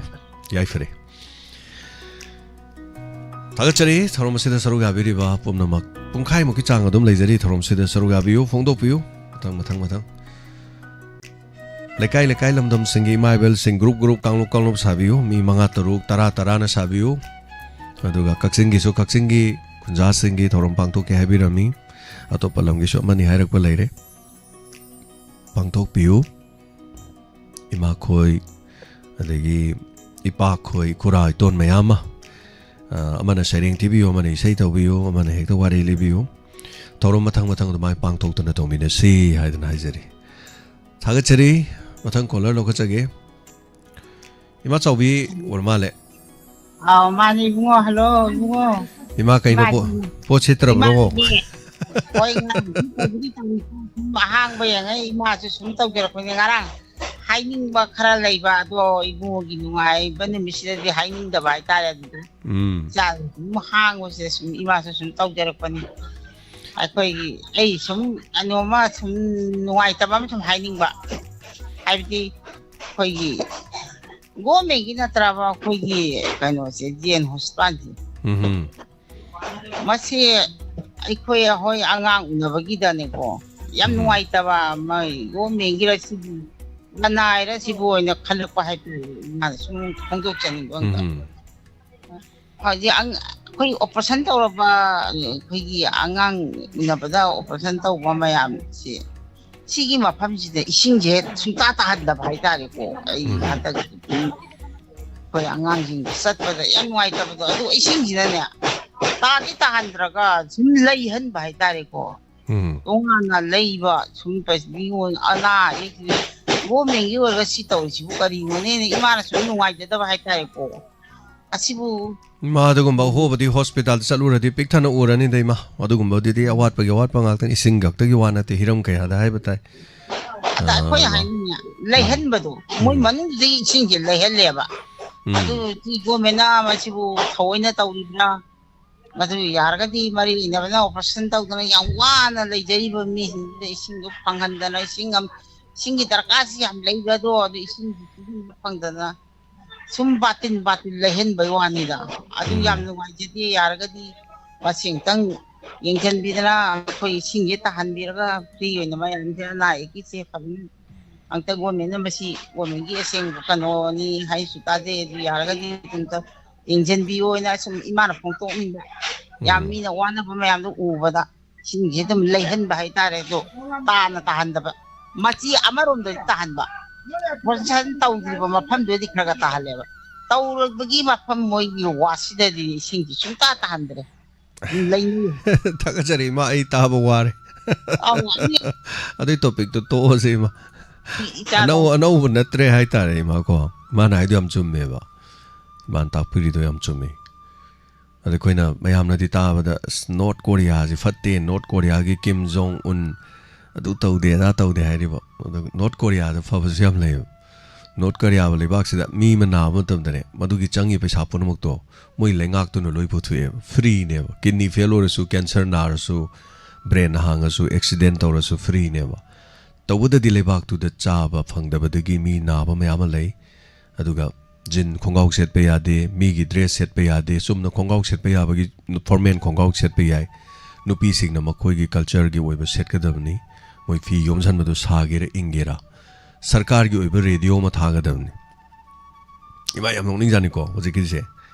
ꯔꯦꯗꯤꯑꯣ ꯑꯃ ꯊꯥꯒꯗꯕꯅꯤ ꯏꯃꯥ ꯔꯦꯗꯤꯑꯣꯁꯤ ꯀꯩꯅꯣ ꯍꯥꯏ ꯀꯥꯟꯗꯅꯦ ꯃꯣꯏ ꯁꯔꯀꯥꯔꯒꯤ ꯔꯦꯗꯤꯑꯣ ꯑꯃ ꯁꯟꯗꯣꯛꯑꯦꯕ ꯅꯣꯔꯠ ꯀꯣꯔꯤꯌꯥꯒꯤ ꯏꯃꯨꯡꯁꯤꯗ ꯊꯥꯒꯗꯕ ꯃꯨꯊꯠꯄ ꯌꯥꯗꯦꯕ ꯍꯧꯅ ꯊꯥꯗ꯭ꯔꯁꯨ ꯄꯤꯛꯅ ꯑꯣꯏꯔꯁꯨ ꯊꯥꯗꯧꯅꯦꯕ ꯑꯗꯨ ꯃꯣꯏ ꯌꯨꯝ ꯈꯨꯗꯤꯡꯒꯤ ꯃꯈꯣꯏꯗ ꯂꯩꯕ ꯀꯤꯝ ꯖꯣꯡ ꯎꯟꯒꯤ ꯃꯄꯥꯒ ꯃꯕꯨꯕꯣꯛꯀ ꯐꯣꯇꯣ ꯊꯦꯠꯀꯗꯕꯅꯦꯕ ꯁꯨꯃꯥꯏꯅ ꯇꯧꯗꯅ ꯔꯨꯜ ꯃꯌꯥꯝ ꯂꯩ ꯍꯥꯏꯇꯥꯔꯦ ꯑꯗꯣ ꯍꯧꯖꯤꯛꯁꯨ ꯁꯥꯎꯠ ꯀꯣꯔꯤꯌꯥꯒ ꯅꯣꯔꯠ ꯀꯣꯔꯤꯌꯥ ꯈꯟꯅꯕꯒꯤ ꯋꯥꯔꯤ ꯌꯥꯝ ꯅꯣꯛꯅꯤꯡꯕ ꯂꯩꯕꯅꯦ ꯃꯌꯥꯝ ꯅꯣꯔꯠ ꯀꯣꯔꯤꯌꯥꯅ ꯐꯠꯇ ꯍꯥꯎꯗꯤ ꯃꯌꯥꯝꯗꯣ ꯂꯣꯏ ꯆꯦꯔꯪꯗ ꯍꯥꯞꯆꯜꯂ ꯕꯦꯂꯨꯟ ꯇꯧꯔ ꯃꯣꯏ ꯁꯣꯝ ꯊꯥꯖꯤꯜꯂꯒ ꯖ꯭ꯋꯥꯏ ꯖ꯭ꯋꯥꯏ ꯁꯣꯔꯣꯛꯇ ꯆꯥꯏꯊꯣꯛꯄꯒꯤꯁꯨ ꯂꯩꯀꯣ ꯑꯃ ꯑꯣꯏꯔꯦ ꯑꯅꯥ ꯑꯌꯦꯛꯀꯤ ꯃꯇꯥꯡꯗꯨꯗꯅꯤ ꯑꯗꯨꯅ ꯆꯥꯎꯈꯠꯈ꯭ꯔꯕ ꯂꯩꯉꯥꯛꯀꯤ ꯑꯗꯨꯒꯨꯝꯕ ꯍꯣꯁꯄꯤꯇꯥꯜꯁꯤꯡꯗ ꯏꯁꯤꯡ ꯐꯪꯗꯦ ꯑꯗꯨ ꯇꯧꯗꯦ ꯍꯥꯏꯕꯁꯦ ꯀꯝꯄ꯭ꯂꯦꯟ ꯃꯌꯥꯝ ꯂꯥꯛꯏꯗ ꯉꯔꯥꯡ ꯅꯍꯥꯟꯁꯨ ꯑꯩꯈꯣꯏ ꯁꯤꯗꯩꯗ ꯗꯤꯁꯇ꯭ꯔꯤꯛ ꯍꯣꯁꯄꯤꯇꯥꯜ ꯑꯃꯒꯤ ꯇꯧꯅꯔꯤꯕ ꯃꯑꯣꯡ ꯃꯇꯧ ꯃꯅꯨꯡꯗ ꯇꯦꯁ ꯇꯧꯒꯦ ꯌꯥꯗꯕ ꯃꯅꯨꯡꯗ ꯇꯦꯁ ꯇꯧꯒꯦ ꯍꯥꯏꯔꯒꯅ ꯃꯦꯆꯤꯟ ꯌꯥꯗꯦ ꯍꯥꯏꯕ ꯃꯄꯥꯟꯗ ꯃꯥꯅ ꯈꯪꯕ ꯃꯤ ꯑꯃꯗ ꯊꯥꯖꯤꯜꯂꯦ ꯍꯦꯛ ꯍꯥꯏꯕ ꯇꯤꯀꯦꯠ ꯀꯛꯄꯗ ꯄꯩꯁꯥ ꯄꯤꯔꯒ ꯑꯗꯒꯤꯗꯤ ꯑꯌꯨꯛ ꯅꯨꯡꯊꯤꯟꯗꯒꯤ ꯂꯦꯞꯄ ꯉꯥꯏ ꯂꯩꯔꯀꯥꯟꯗ ꯁꯣꯝ ꯂꯨꯄꯥ 50 ꯄꯤꯔꯒ ꯂꯨꯄꯥ 50 ꯄꯤꯕꯗꯣ ꯉꯇꯥ ꯆꯪꯍꯜꯂꯤꯒ ꯍꯥꯏꯕꯒꯨꯝꯕ ꯐꯖꯗꯕ ꯋꯥꯐꯝ ꯃꯌꯥꯝ ꯊꯣꯛꯂꯛꯑꯦ ꯑꯩꯅ ꯎꯔꯨꯕꯗꯤ ꯅꯠꯇꯦ ꯃꯌꯥꯝꯗꯣ ꯉꯥꯡꯕꯅꯤ ꯏꯃꯥ ꯆꯥꯎꯕꯤꯅ ꯍꯥꯏꯁꯤꯅꯦ ꯏꯃꯥ ꯆꯥꯎꯕꯤꯅ ꯎꯔꯨꯔꯕꯅꯤ ꯏꯁꯤꯡ ꯐꯪꯗꯦ ꯖꯦꯅꯤꯝꯁꯇ ꯃꯅꯨꯡꯗꯨꯗ ꯑꯗꯨꯁꯨ ꯑꯉꯥꯡ ꯄꯣꯛꯄꯒꯤ ꯍꯥꯏꯕ ꯇꯥꯔꯦ ꯑꯗꯨꯒꯨꯝꯕꯒꯤ ꯃꯐꯝꯗꯨꯗ ꯂꯩꯕꯤꯔꯤꯕꯁꯤꯡꯗꯨꯗ ꯏꯁꯤꯡꯗꯨ ꯂꯩꯍꯟꯕꯗꯨ ꯅꯨꯡꯉꯥꯏꯇꯦ ꯁꯤꯅꯤ ꯏꯃꯥꯒꯤ ꯋꯥꯈꯜꯂꯣꯟꯁꯦ ꯊꯥꯒꯠꯆꯔꯤ ꯏꯃꯥꯒꯤ ꯀꯣꯜꯗꯤ ꯊꯝꯕꯤꯔꯝꯃꯦ ꯍꯜꯂꯣ ꯃꯤꯡ ꯑꯃꯗꯤ ꯂꯩꯐꯝ ꯍꯥꯏꯕꯤꯁꯤ ꯍꯜꯂꯣ ꯉꯁꯥꯏ ꯆꯥꯡꯄꯥꯠ ꯃꯅꯤꯡ ꯂꯩꯀꯥꯏꯗꯒꯤ ꯁꯣꯛꯈꯥꯏꯕꯝ ꯏꯕꯦꯝꯃ ꯀꯔꯤ ꯋꯥꯐꯝ ꯍꯥꯏꯕꯤꯅꯤꯡꯉꯤ ꯇꯥꯛꯄꯤꯌꯨ ꯀꯩꯅꯣ ꯀꯩꯁꯨ ꯊꯣꯏꯗꯣꯛꯄꯕꯨꯗꯤ ꯍꯥꯏꯅꯤꯡꯉꯥꯏ ꯂꯩꯖꯗꯦ ꯉꯔꯥꯡ ꯋꯥꯍꯣꯡ ꯔꯦꯗꯤꯑꯣ ꯁꯪꯒꯥꯈꯤꯕꯗꯣ ꯌꯥꯝꯅ ꯅꯨꯡꯉꯥꯏꯔꯦ ꯑꯗꯨ ꯃꯇꯝ ꯀꯨꯏꯅ ꯃꯤꯌꯥꯝꯒꯤ ꯁꯦꯕꯥ ꯇꯧꯕ ꯉꯝꯕ ꯑꯣꯏꯔꯁꯅꯨ ꯍꯥꯏꯅ ꯏꯁꯣꯔꯒꯤ ꯃꯐꯝꯗ ꯊꯧꯅꯤꯖꯔꯤ ꯍꯥꯏꯅ ꯍꯥꯏꯖꯒꯦ ꯑꯗꯨꯒ ꯑꯃꯅ ꯁꯥꯔ ꯑꯩꯈꯣꯏꯒꯤ ꯑꯩꯁꯦ ꯅꯍꯥꯟꯈꯩꯁꯦ ꯂꯨꯝꯃꯒ ꯇꯥꯕ ꯍꯥꯏꯗꯨ ꯑꯣꯏꯔꯨꯔꯦ ꯑꯗꯣ ꯍꯧꯖꯤꯛꯄꯨꯗꯤ ꯈꯔ ꯐꯣꯟꯁꯦ ꯈꯔ ꯇꯧꯕ ꯍꯧꯔꯛꯑꯦ ꯑꯗꯣ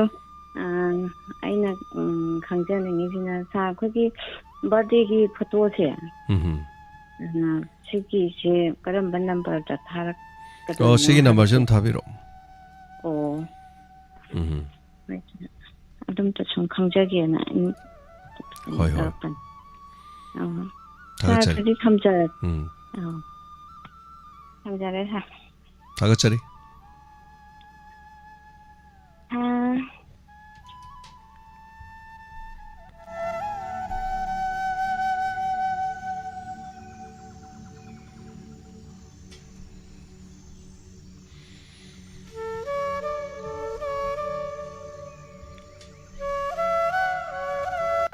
Hello. ꯑꯇꯣꯞꯄꯁꯤꯡꯗꯒꯤ ꯔꯤꯇꯥꯅꯦ ꯁꯥ Taram lokchari tapiyo kari wafam happening. ꯊꯥꯔꯣꯒꯤ ꯋꯥꯍꯪꯒꯤ ꯁꯪꯒꯥꯕꯗꯣ ꯑꯗꯨꯛꯀꯤ ꯃꯇꯤꯛ ꯅꯨꯡꯉꯥꯏ ꯂꯥꯛꯆꯅꯤ ꯏꯁꯥꯅ ꯉꯝꯗꯕꯒꯤ ꯑꯗꯨꯒ ꯑꯁꯨꯛꯀꯤ ꯃꯇꯤꯛ ꯅꯨꯡꯉꯥꯏꯔꯦ ꯁꯥꯒꯤ ꯄ꯭ꯔꯣꯒ꯭ꯔꯥꯝꯁꯦ Topa chingdabu kharga tanabro khoi radio sibo. ꯑꯩꯈꯣꯏ ꯈꯔ ꯇꯥꯏ ꯁꯥ Mayam su kharga tanabro yum khar khudingi ga. ꯑꯧ ꯇꯥꯏ Stasiyani yum jingdu chalaga khurumba laksira khangdi. Yum changa radio le bibro wahong radio ta bibro au tai ni. Khong sang thang tingtho khurum mujira khangdi. ꯊꯥꯅ ꯈꯨꯔꯨꯝꯗ꯭ꯔꯁꯨ ꯂꯣꯏ ꯇꯥꯡꯉꯁꯨ ꯁꯥ Wari ni da aidi bot khomba lakpa dong nate bo lep tok su nate aidi aduna so mayam da sum tabi hai bu gi nuksi dena ko tabi hai radi ko adui wani da ꯑꯍꯨꯝꯅ ꯆꯤꯡꯉꯩꯒꯤ ꯑꯃ diamond ꯇꯧꯈꯤꯕꯗ ꯑꯩꯈꯣꯏ ꯏꯁꯩ ꯈꯟꯕꯒꯤ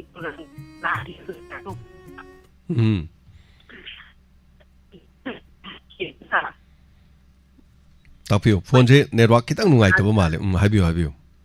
ꯃꯣꯏ ꯑꯍꯨꯝ ꯈꯛ ꯂꯥꯛꯑꯒ ꯑꯩꯈꯣꯏ ꯏꯁꯩꯒꯤ ꯄ꯭ꯔꯣꯒ꯭ꯔꯥꯝ ꯀꯔꯤ ꯀꯔꯤ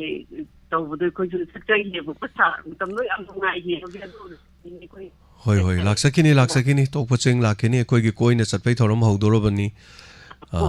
tamna changjalaga mayam khoi hana haijani samna haibda ngasi de khoi tokpa ching da laksagani gaina ko sumaina khoi community hall mapa de khoi leijare gari khamaga gaina mayam thokpiro gaina toraga digi ngak phaminaraga ko community hall gumba digi ukhong digi se khongnang makhong khara urum langba jaga amda de camera ga thalaga adamaiga namdana khotana mayam gi awaba nungaiba adamaina thoronga su mathang torona honajari aduga honajarake ꯑꯩꯈꯣꯏꯗꯤ ꯀꯨꯝꯁꯤꯗꯤ ꯐꯧꯁꯦ ꯆꯥꯗꯧ ꯃꯥꯟꯗ꯭ꯔꯦ ꯁꯥ ꯑꯩꯈꯣꯏꯒꯤ ꯅꯣꯡꯒꯤ ꯏꯁꯤꯡ ꯆꯥꯎꯔꯛꯈꯤꯕꯗꯨꯅ ꯂꯧꯗꯣ ꯑꯃ ꯂꯩꯔꯦ ꯄꯨꯔꯥ ꯑꯃ ꯂꯩꯔꯦ ꯑꯩꯈꯣꯏꯒꯤ ꯑꯗꯨꯅ ꯀꯨꯝꯁꯤꯗꯤ ꯑꯩꯈꯣꯏ ꯐꯧ ꯆꯥꯗꯧ ꯃꯥꯟꯗ꯭ꯔꯦ ꯁꯥ ꯁꯥ ꯌꯥꯝ ꯅꯨꯡꯉꯥꯏ ꯁꯥꯒꯤ ꯄ꯭ꯔꯣꯒ꯭ꯔꯥꯝꯁꯦ ꯑꯩꯈꯣꯏ ꯏꯟꯇꯔꯦꯁ ꯑꯩꯁꯨ ꯑꯁꯨꯛꯀꯤ ꯃꯇꯤꯛ ꯅꯨꯡꯉꯥꯏ ꯄ꯭ꯔꯣꯒ꯭ꯔꯥꯝ ꯈꯨꯗꯤꯡꯃꯛ ꯂꯣꯏꯅ ꯅꯨꯡꯉꯥꯏ ꯁꯥ ꯑꯩꯈꯣꯏꯅ ꯂꯝꯁꯦ ꯈꯔ ꯅꯛꯑꯝꯕ ꯑꯣꯏꯔꯗꯤ ꯑꯩꯈꯣꯏ ꯁꯥꯒꯤ ꯄ꯭ꯔꯣꯒ꯭ꯔꯥꯝꯁꯦ ꯑꯩꯈꯣꯏꯅ ꯂꯥꯛꯑꯒ ꯑꯩꯈꯣꯏ ꯁꯥꯒꯤ ꯃꯅꯥꯛꯇ ꯂꯥꯛꯄ ꯌꯥꯕꯅꯦ ꯑꯗꯨꯕꯨ ꯂꯝꯁꯦ ꯈꯔ ꯂꯥꯞꯄꯁꯤꯗ ꯑꯩꯈꯣꯏ Kanana haino lam lape haijanaraga laoidaugi tawrido khange lam lape kai tokpa chingbu kayam lapno tokpa ching den imphal bok chapaga sigi diamond bow lakpa kayam lapke ne hoi kaisu kaide lakpa da imung manungi thabak haiba masu lei chai sugi adagi loksing gi haiba su lei ado thank you ado mayam na nuksi bidana tabi raga loire koi gi thorom tabi marak ta call ga tobi rakpa ko sine na nungai jai ꯀꯩꯅꯣꯝꯇꯁꯨ ꯇꯥꯟꯅꯅꯤꯡꯕ ꯑꯩꯈꯣꯏ ꯑꯍꯟꯁꯦ ꯏꯁꯩꯁꯨ ꯌꯥꯝ ꯐꯖꯕ ꯍꯥꯏꯇꯥꯔꯦ ꯁꯥ ꯃꯥꯁꯦ ꯇꯝꯕꯩ ꯍꯧꯔꯕ ꯍꯧꯖꯤꯛ ꯇꯥꯏꯌꯦꯕ ꯃꯥꯁꯦ ꯃꯥꯅ ꯁꯨꯝ ꯏꯁꯩꯁꯦ ꯄꯥꯝꯖꯕꯗꯨꯗ ꯑꯩꯅꯁꯨ ꯁꯥꯔꯒ ꯁꯨꯝ ꯇꯥꯅꯤꯡꯕ ꯍꯥꯏꯇꯥꯔꯦꯅꯦ Hoi isaise ai angangsing isai tamba yam semba saba yam torome aduga iban mayam surma chanu isai do fauri be isai magi ahan bai tare foundation ko na mayam oja guru thengnaraga tawgibaduna amani ko ma bu isai khayat bai de chin bai de na tambira ko dudi ai ne ai na mangon de isai tambirai ni adagi akoi suren mayam fawba da hai tare fawhou da mayam su leiri angang yam leigre mayam de isai tamai ni adu matamdu daina famdana famagi sei takmandani saje phamba yanab nari aduna adui matamdu hojik ti kitang ngamdre kaino hai kan da hojik se inspector tayai ahingi thorom thabada iban yahau se dum thengaga pung nipan gi mamang thogot pase pak ngamde adagi di hek hogalu bade mo leibiramani mayam mathang advertisement gi oiro ahalaman sing adagi donors ki ekoi besi bi nungsi biba adi phone to budi yaudaba ekoi gi thorom sidi tabiba ahalaman sing adum lae mayama sumaina to busing lakpa to ko adubu kaisu kaide isai sahan biyo angang isai sakpa ma leige ma isai sakpa ma oige hai taragadi ahan ma makta da aina haijaning bam khang le isai sakpa ma oirage na hai taradi isai sakadori bangang do yam dro ma isai yam ismi isai yam na ma fahallo yam tamhallo hai tare tahallo hai tare isai yam sakbi ba मागा चानगी चानोक चानोरी तो खोंजेन मानगे मानरो तो मिगी गमक चुमना बदम सकपा इसे याम फाब दरकार ले आई नाकता इसे तमदोइने नंगांग लाय दो नंग इसे पामरा पामी है नंग इसे क्या फागे हंगे बाइन अदो इसे मा फाबदा नंग चिंफा सकपा ngam इसे क्या लेगे नंग मुदि इसे कुत तारा फाबा ngang pak yaudeb अदो सुरमा चनु हाइबा ngang से एंगोन इसे तमला नंग इसे दु फाबरा फाइ नंग दु फाबरा फाइ ओजा नंग दु फाबरा फाइ ओजा अदगे सि फाबरा फादे हाइरे ओजा हायेंग फारके सिनी से मागे मंगोन दे लेबे टैलेंट से सुरमा चनु की अदे अइनने सी सही महायेंग फार लाकने सही दु फारा ला अमनी ने सही दु अइ सोना सहलानी नंग दु सिदा लाली समाइन तौई समाइन दु ताकपु दु लाई देन अदु मतुंग द केदौ तारे सही अम फादा कोइन बॉयज कल्चर न मतौने खोंजेल से सि सेम्बा खोंजेल सेम्बा सि कमाइना नोन हाइ कांदा वांगांग वगी द कोइन लेडी समाइन इसै गिसु इसै सकप याका फजब खोहाइ केन मैम ले समाइन तौ ले एनीवे अदुम होनन बिउ तमन बिउ ओजा फबं खल अदुम तमन बिउ नों फादों ने अंगांग द कोइ नाक तो सुपुरागा अखोइ दैसु सजेशन हाइतारे कोइन ngang कितंग ताबीबा मरमदी हाइंग खोइना अखोइ फजना हंगाम पानदगी लेरिक खर लौरगा थैबो मपानी लेरिक खर लौरगा खामेन मपानी लेरिक खर लौरगा अतोप लेरिक अमदगी लेरिक लौरगा पुलप पुंजलकान खोहि हाइबदो सेमने अदन ओजा मयामदगी ताकपी तंबीबा मयामदगी अफबा लोकसिंग लोकसलगा अफबा खोहि गुमलबा महाकी मरन मथुम मही ओइबे याय करीम तो काइबा लेति हाइताई थैंक यू सो मच थागचरी अदना तंबीबा सिंगसु अमा तौसु होनरिबा सिंगसु हाइतारे करमाइन होनगनी करमाइन तौनी गाना खोइना खंगजब एक्सपीरियंस मैम लay असेंग बदिंग असे आइना फमजरिबा सेट अदु आइन तौजरी से करी दैनो हाइतारगदी दैट्स ऑल पुमनमक से इसै देगिने आइदि इसै गी मीने इसै दे होजरक बने आइन खंगकपदे वाखल तारक बने इसै सक लेरमे बाइ करम कान सकखिमने खंगौदे ननि इसै सक लेरमी सो इसै ने स्टेज कारखिबनी इसै ने गी पर्सनालिटी ओरखिबनी इसै देगी मी मैम थेंगनरखिबनी इसै देगी ओजा गुरु थेंगनरकपनी इसै देगी लीला लाखिबनी लीला देगी फिल्म लाखपनी सो मथंग मैम ओजा गुरु मैम थेंगनै से ऑल मैम पुनमक से इसै देगी नि तो microphone ngase ina paijirba microphone से इसै देगी नि माइक्रोफोन कमाई सीजन अगनी माइक्रोफोन तो कमाई न वांगांगनी मियाम थोगा एगी करी एटीट्यूड करी ओइनी को मैम से तमिने हाइतार So, no madum pubiro, ako'y nakhangmukra dum tanabi. Thank you so much. Tagachari. Loiba na idea, sini na punsi tangkang mayam sidi. I don't know. Hello. Sir. Mingalay phong habisi.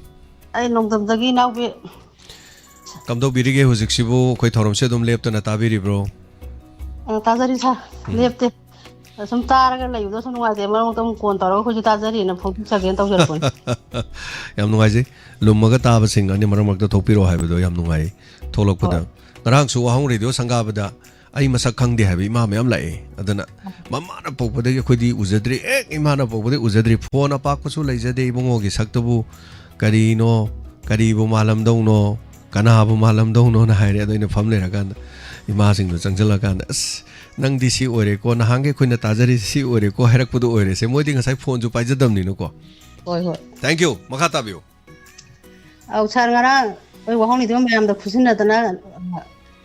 kana to gre dum ngai je nong sing ta ba ta dana kholo polo yaw dana ado la ma do ki budi adu phone da ta jai ba mai ben mayam khala ko du imong pi ta dum wis pi han ma ne ba lo polo ya thong pam ko dum ngam ba hoi bi ona yam nungai jai nong ta gidre apan ba lei gidre phajana dum icham chamna dum pangthok sakre haitare hoi ado nungai ji sa khoi ta ja do jo khoi budi dum phone ta jai do mayam ahna mani khalaga sa na tawi sa mai dum pa kani sa ngam phai haba yam phai khoi man mi pun ba khoi sa gi wari ngata ne ne ba expect ta ye taw pun horon taw taw bu chung le le ba de si tar kan da ne wa khala dum la kani